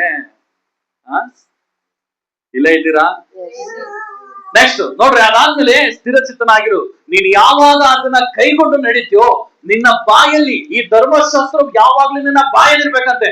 ನಮ್ಮ ಬಾಯಲ್ಲಿ ಯಾವಾಗ್ಲೂ ಬಿಡದಲ್ಲೇ ಇರುವಂತದೇ ಇರ್ತದೆ. ಅಪನಂಬಿಕೆ, ಬೈಗ್ಲ, ಹಾವು, ಇವು, ಆಳು, ಮುಳು, ಕಟಿ, ಕಸ, ಇವು ಇರ್ಬೇಕಾದಾಗ ಏನಾಗ್ತದೆ ನಮ್ ಜೀವಿತದಲ್ಲಿ? ಹೆಂಗೆ ನಾವು ದೇವರು ನಮ್ಮನ್ನ ಬಲಪಡಿಸಲಿಕ್ಕೆ ಸಾಧ್ಯ? ಹಗಲಿರುಳು ಅದನ್ನೇ ನೀವು ಧ್ಯಾನ ಮಾಡ್ಬೇಕಂತೆ. ಧ್ಯಾನ ಮಾಡುವಾಗ ಇದು ಬೆರೆದಿರುವುದ್ರಲ್ಲೆಲ್ಲಾದ್ರೂ ಕೈಗೊಂಡು ನಡೆಯೋದ್ರಲ್ಲಿ ನಿನ್ನ ನಡಿಬೇಕಾದಾಗ ನಮ್ಮ ಮಾರ್ಗವೆಲ್ಲ ದೇವರು ಆಶೀರ್ವದಿಸಲ್ಪಡ್ತಾರೆ. ನಾವು ಯಾವ ಮಾರ್ಗದಲ್ಲಿ ನಾವು ಏನ್ ಕೆಲಸ ಮಾಡಕ್ ಹೋಗ್ತೀವೋ, ಏನ್ ಬಿಸ್ನೆಸ್ ಮಾಡಕ್ ಹೋಗ್ತೀವೋ, ಆ ಎಲ್ಲಾ ವಿಷಯದಲ್ಲೂ ದೇವರ ಸಫಲತೆಯಿಂದ ತರ್ತಾನೆ. ಯಾವಾಗ ದೇವರ ವಾಕ್ಯವನ್ನ ಧ್ಯಾನ ಮಾಡ್ಲಿಕ್ಕೆ ಪ್ರಾರಂಭ ಮಾಡಿದಾಗ. ಹಲ್ಲೆಲೂಯ. ನೋಡ್ರಿ, ಇನ್ನು ಕೆಲವೊಂದು ವಾಕ್ಯವನ್ನು ಓದ್ಕೊಳ್ಳೋಣ. ದೇವರ ವಾಕ್ಯದ್ದು ಕೀರ್ತನೆ 1ನೇ ಅಧ್ಯಾಯದಲ್ಲಿ 2ನೇ ವಚನ. ಅದು ಈಗ ಓದುದಿಲ್ಲ. 119, 105 ಕೀರ್ತನೆ 119, 105 ತೆಗ್ದೋದು. ಬೇಗ ಬೇಗ ಬೇಗ, ಟೈಮ್ ಇಲ್ಲ, 5 ನಿಮಿಷದಲ್ಲಿ ಮುಗಿಸ್ಬಿಡೋಣ. ಜಾಸ್ತಿ ಹೊತ್ತು ಎಳ್ಕೊಂಡು ಹೋಗೋಕೆ ನನ್ಗೆ ಇಷ್ಟ ಇಲ್ಲ. ನಿನ್ನ ವಾಕ್ಯವು ನನ್ನ ಕಾಲಿಗೆ ದೀಪವು, ನನ್ನ ದಾರಿಗೆ ಬೆಳಕು ಆಗಿದೆ. ವಾಕ್ಯ ಏನಾಗೈತೆ? ವಾಕ್ಯ ಏನಾಗೈತೆ? ನಮ್ಮ ಪಕ್ಕದಲ್ಲಿರೋರು ಕೈ ಕೊಟ್ಟು ಹೇಳ್ರಿ, ದೇವರ ವಾಕ್ಯ ನಮ್ಮ ಕಾಲಿಗೆ ದೀಪವಾಗಿದೆ. ಹಲ್ಲೆಲೂಯಾ. ಇದನ್ನ ನೀವು ಅರ್ಥ ಮಾಡ್ಕೊಳ್ಳೋದಾದ್ರೆ ನಿನ್ನ ಲೈಫ್ ಅಲ್ಲಿ ಇರುವಂತ ಕತ್ತಲೆಯ ದಾರಿಗಳನ್ನು ಸಹ ಈ ವಾಕ್ಯ ಬೆಳಕಿನ ಲೋಕದಲ್ಲಿ ನಡೆಸ್ತದೆ. ಹಲ್ಲೆಲೂಯಾ. ನಿನ್ನ ವಾಕ್ಯವು ನನ್ನ ಕಾಲಿಗೆ ದೀಪವು, ನನ್ನ ದಾರಿಗೆ ಬೆಳಕು ಆಗಿದೆ. ಮತ್ತೆ ಈ ವಾಕ್ಯನೇ ಓದ್ಲಿಲ್ಲ ಅಂದ್ರೆ ಮತ್ತೆ ಇಲ್ಲಿ ದೇವ್ರು ನಮ್ಗೆ ಬೆಳಕಾಗಿರ್ತದೆ, ನಮ್ಮ ದಾರಿಗೆ ಇಲ್ಲಿ ಬೆಳಕನ್ನು ತರ್ತದೆ. ಹಲ್ಲೆಲೂಯಾ. ಹಲ್ಲೆಲೂಯಾ. ಅರ್ಥ ಆಗ್ತಾ ಇದೆ ನಾನು ಹೇಳ್ತಾ ಇರೋದು ನಿಮಗೆ? ಇವತ್ತು ನಿಮ್ಮ ಜೀವಿತದಲ್ಲಿ ಸಂಪೂರ್ಣವಾಗಿ ನಿನ್ನನ್ನ ನೀನು ಯಾವಾಗ ಈ ವಾಕ್ಯಕ್ಕೆ ನೀನು ಒಪ್ಪಿಸಿಕೊಡ್ತೀಯೋ ಆ ಕ್ಷಣದಲ್ಲಿ ದೇವರ ವಾಕ್ಯ ಹೇಳ್ತದೆ, ನಿನ್ನ ಕಾಲಿಗೆ ದೇವರು ದೀಪವಾಗಿ ಇಟ್ಟಿದ್ದಾರೆ. ಈ ದೀಪವನ್ನೇ ನೀನು ಕಾಲಿಂದ ಕೆಡಿಸ್ಬಿಟ್ಟು ಹೋಗೋದಾದ್ರೆ ನಿನಗೆ ಎಲ್ಲಿಂದ ಕತ್ಲ ಬೆಳಕು ಬರ್ತದಪ್ಪ? ಬರುತ್ತಾ? ನಿನ್ನ ಜೀವಿತನ ನೀನು ಸಮರ್ಪಣೆ ಮಾಡು, ನಿನ್ನನ್ನ ನೀನು ದೇವರಿಗೆ ಅರ್ಪಣೆ ಮಾಡು. ನೀನು ಯಾವಾಗ ನೀನು ಈ ವಾಕ್ಯವನ್ನ ಧ್ಯಾನ ಮಾಡಲಿಕ್ಕೆ ಪ್ರಾರಂಭ ಮಾಡ್ತೀಯೋ, ನಿನ್ನ ಜೀವಿತದಲ್ಲಿರುವಂತ ಎಲ್ಲಾ ಸಮಸ್ಯೆ ಕತ್ತಲೆಗಳನ್ನ ದೇವರ ವಾಕ್ಯದ ಬಲದಿಂದ ದೇವ್ರು ನಾಶ ಮಾಡು. ನಾವು ದೇವರಲ್ಲಿ ಕರೆಕ್ಟ್ ಆಗಿರೋದಾದ್ರೆ ನಿಜವಾಗೂ ಹೇಳ್ತೀನಿ, ನೀನ್ ಚಪ್ಲಿ ಒಲಿಯೋ ಕೆಲಸ ಮಾಡಿದ್ರು ನಿನ್ನ ದೇವ್ರ ಮೇಲೆ ನಾವು ದೇವರಲ್ಲಿ ಕರೆಕ್ಟ್ ಆಗಿಲ್ಲ ಅಂತಂದ್ರೆ ಚಿನ್ನದ ಬಿಸ್ನೆಸ್ ಮಾಡಿದ್ರು ಅಲೆಲೂಯ ಅಲೆಲೂಯ ಆಗಲ್ಲ. ಇವತ್ತು ನಮ್ಮ ಜೀವಿತದಲ್ಲಿ ನಮ್ಮನ್ನ ನಾವು ದೇವರಿಗೆ ಸಮರ್ಪಣೆ ಮಾಡಬೇಕು. ಆಗ ಇನ್ನೊಂದು ವಾಕ್ಯವನ್ನು ಓದ್ಕೊಳ್ಳೋಣ, ಜ್ಞಾನೋಕ್ತಿ 9:7. ಇದು ಕಡೆಯದಾಗಿ ನಾವು ಓದ್ಕೊಂಡು ಮುಗಿಸ್ಕೊಳ್ಳೋಣ. ಜ್ಞಾನೋಕ್ತಿ 9:7. ಧರ್ಮ ನಿಂದಕರನ್ನು ಶಿಕ್ಷಿಸುವವನು ತನ್ನನ್ನು ಅವಮಾನಕ್ಕೆ ಗುರಿ ಮಾಡಿಕೊಳ್ಳುವವನು, ಕೆಟ್ಟವನನ್ನು ಗದರಿಸುವವನಿಗೆ ಕಳಂಕವಾಗುವುದು. ಏನ್ ಹೇಳ್ತಾ ಐತೆ? ಇವತ್ತು ನಿಮ್ಮ ಮಕ್ಕಳು ಧರ್ಮಶಾಸ್ತ್ರವನ್ನ ಓದಿಲ್ಲ ಅಂತಂದ್ರೆ ನೀವೇನಾದ್ರೂ ಅವ್ರಿಗೆ ಗದರೋದಾದ್ರೆ ಅವರೇ ನಿಮ್ಗೆ ವಿರುದ್ಧವಾಗಿ ನಿಲ್ತಾರೆ. ನಾನ್ ಹೇಳ್ತಾ ಇಲ್ಲಪ್ಪ, ಬೈಬಲ್ ಹೇಳ್ತಾ ಐತೆ. ಹೋದಮ್ಮ ಇನ್ನೊಂದ್ಸತಿ. ಧರ್ಮ ನಿಂದಕನನ್ನು ಶಿಕ್ಷಿಸುವವನು. ಧರ್ಮ ಅಂತಂದ್ರೆ ಏನು? ಧರ್ಮ ನಿಂದಕನು ಅಂದ್ರೆ ಏನು? ಬೈಬಲ್ ಓದ್ದಲ್ಲೇ ಇರುವಂತವನು. ಯಾರ? ಬೈಬಲ್ ಓದ್ದಲ್ಲೇ ಇರುವಂತವನು ಧರ್ಮ ನಿಂದಕನಾಗಿರ್ತಾನೆ. ಅವನನ್ನ ಗದರಿಸುವವನು ಅವಮಾನಕ್ಕೆ ಗುರಿ ಮಾಡಿಕೊಳ್ಳುವವನು. ಅವನನ್ನು ನಾವು ಗದರಿಸೋದಾದ್ರೆ ನಮ್ಮ ಅವಮಾನನ ನಾವೇನೆ ಗುಬ್ರ ಹಾಕಂತೀವಲ್ಲ ಚಳಿಗೆ, ಆ ತರ ಅವಮಾನವನ್ನು ನಮ್ಮ ಮೇಲೆ ಹಾಕೊಂಡಂಗೆ. ಅಲ್ಲೆಲೂಯ. ಯೋಚನೆ ಮಾಡ್ರಿ, ಧರ್ಮಶಾಸ್ತ್ರದ ಒಂದು ಅರಿವು ಇಲ್ಲದೆಲ್ಲ ಇರುವಾಗ, ಬೈಬಲ್ ವಾಕ್ಯನ ಓದಿಲ್ಲ ಅಂದಾಗ ಅವ್ರನ್ನ ಗದರಿಸಿ ನೋಡ್ರಿ, ಅವ್ರು ನಿಮ್ಮನ್ನ ಅವಮಾನ ಪಡಿಸ್ತಾರೆ. ಅಲ್ಲೆಲೂಯ. ಅರ್ಥ ಆಗ್ತಾ ಇದೆಯಾ? ಬೈಬಲ್ ಹೇಳ್ತಾ ಇದೆಯಾ? ಅರ್ಥ ಆದ್ರೆ ಸಾಕು. ಮುಂದೆ ಇನ್ನೊಂದ್ಸಲಿ ಹೋದ ಮಾತನ್ನ. ಧರ್ಮ ನಿಂದಕನನ್ನು ಶಿಕ್ಷಿಸುವವನು ತನ್ನನ್ನು ಅವಮಾನಕ್ಕೆ ಗುರಿ ಮಾಡಿಕೊಳ್ಳುವನು, ಕೆಟ್ಟವನನ್ನು ಗದರಿಸುವವನಿಗೆ ಕಳಂಕವಾಗುವುದು. ಕೆಟ್ಟವನು ಕೆಟ್ಟ ಕಾರ್ಯಗಳನ್ನ ಮಾಡುವವನಿಗೆ ನಾವೇನಾದ್ರೂ ಇದನ್ನು ಮಾಡ್ಬೇಡ ಕಣಲೇ, ಇದನ್ನು ಮಾಡ್ಬೇಡಮ್ಮ ಅಂತ ಏನಾದ್ರೆ ಏನಾಗ್ತದೆ? ನಿನಗೆ ಕಳಂಕ. ಈಗ ನೀವೇನೋ ಪಾಪ ಒಳ್ಳೇದಾಗ್ಲಿ ಅಂತ ಅಂದ್ಬಿಟ್ಟು ನೀವು ಹೇಳ್ತೀರಾ, ಬಟ್ ಆದ್ರೆ ಕೆಟ್ಟದನ್ನ ಮಾಡುವಾಗ ಈಗ ಹೆಂಗೆ ಅಂತಂದ್ರೆ, ಒಬ್ಬ ಸ್ಮೋಕಿಂಗ್ ಮಾಡ್ತಾ ಇರ್ತಾನೆ. ಸ್ಮೋಕಿಂಗ್ ಮಾಡುವಾಗ ಇದೇ ತರ ನಡೀತು ಒಂದು ಕೊಪ್ಪಳದಲ್ಲಿ. ಒಬ್ಬ ವ್ಯಕ್ತಿ ಏನ್ ಮಾಡ್ತಾನೆ, ತನ್ನ ಮೊಮ್ಮಗನ ಪಕ್ಕದಲ್ಲಿ ಇಟ್ಕೊಂಡ್ಬಿಟ್ಟು ಒಬ್ಬ ತಾತ ಬಿಡಿಸೆತ್ತಾ ಇರ್ತಾನೆ. ನಾನ್ ಬೈದೆ, ನಾನು ಅಲ್ಲ ಕಣ್ರಿ, ಮೊಮ್ಮಗನ ಇಟ್ಕೊಂಡು ನೀನು ಬಿಡಿಸೆತ್ತಾ ಇದೆ, ನೀನು ಹಾಗೆ ಕುಡಿದು ಸಾಯಂಕಾಲದಲ್ಲಿ ಅವನು ಅದನ್ನ ಕುಡಿಸ್ತಾ ಇದೆಯಲ್ಲ ನೀನು ಅಂದ್ರೆ, ನಾನ್ ಸತ್ತೋದ್ರೆ ಈ ಒಂದು ಬಿಡಿಸೆದುವಂತದ್ದು ಆಯ್ತಲ್ಲ, ಇದು ನನ್ಗೇ ಸತ್ತೋಗ್ಬಿಡ್ತದೆ, ನನ್ನ ಮೊಮ್ಮಗನು ಕಲಿಬೇಕು ಅಂತ ಹೇಳ್ತಾನೆ.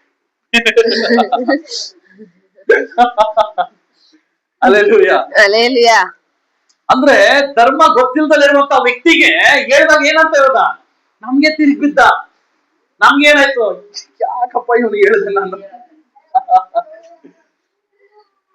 ಬೈಬಲ್ ವಾಕ್ಯಗಳು ನಿಮ್ಗೆ ಗೊತ್ತಿದಾಗ ನಿಮ್ಮ ಒಳಗಡೆ ಏನಾಗ್ತದೆ? ಭಯ ಬರ್ತದೆ. ಓಕೆ, ಇವ್ರು ಹೇಳ್ತಾ ಇದಾರೆ, ನಾನು ತಗ್ಗಿಸ್ಕೊಬೇಕು.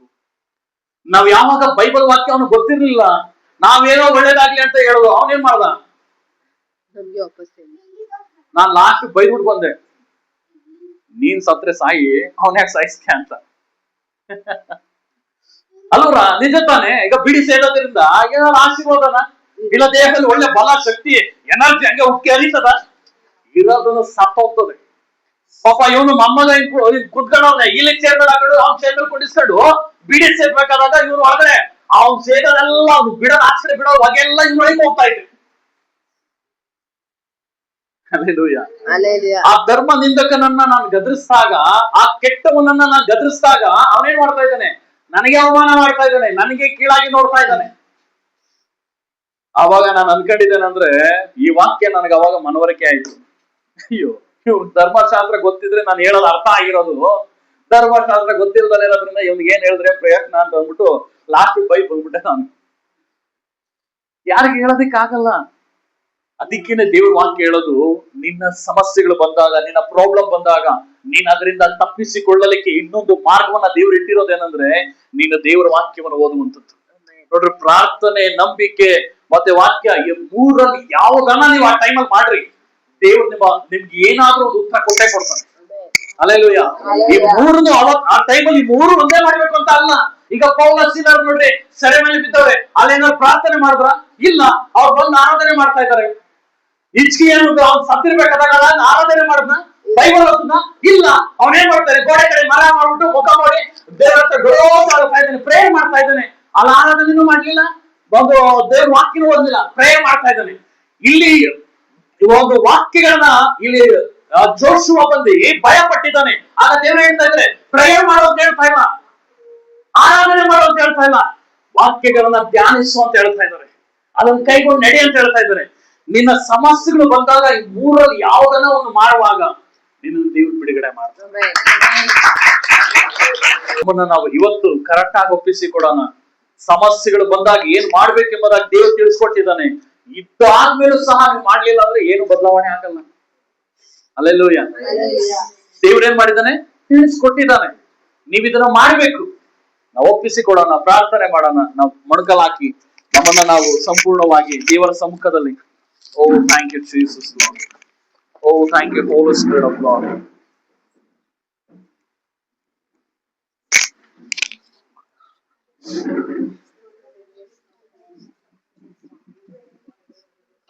Thank you Holy Spirit of God. ಯೇಸುವೇ ನಿನಗೆ ಸ್ತೋತ್ರ ರಾಜನೇ, ಪರಿಶುದ್ಧನಾದ ದೇವರೇ ನಿಮಗೆ ಸ್ತೋತ್ರ ಅಪ್ಪ. Oh thank you Jesus.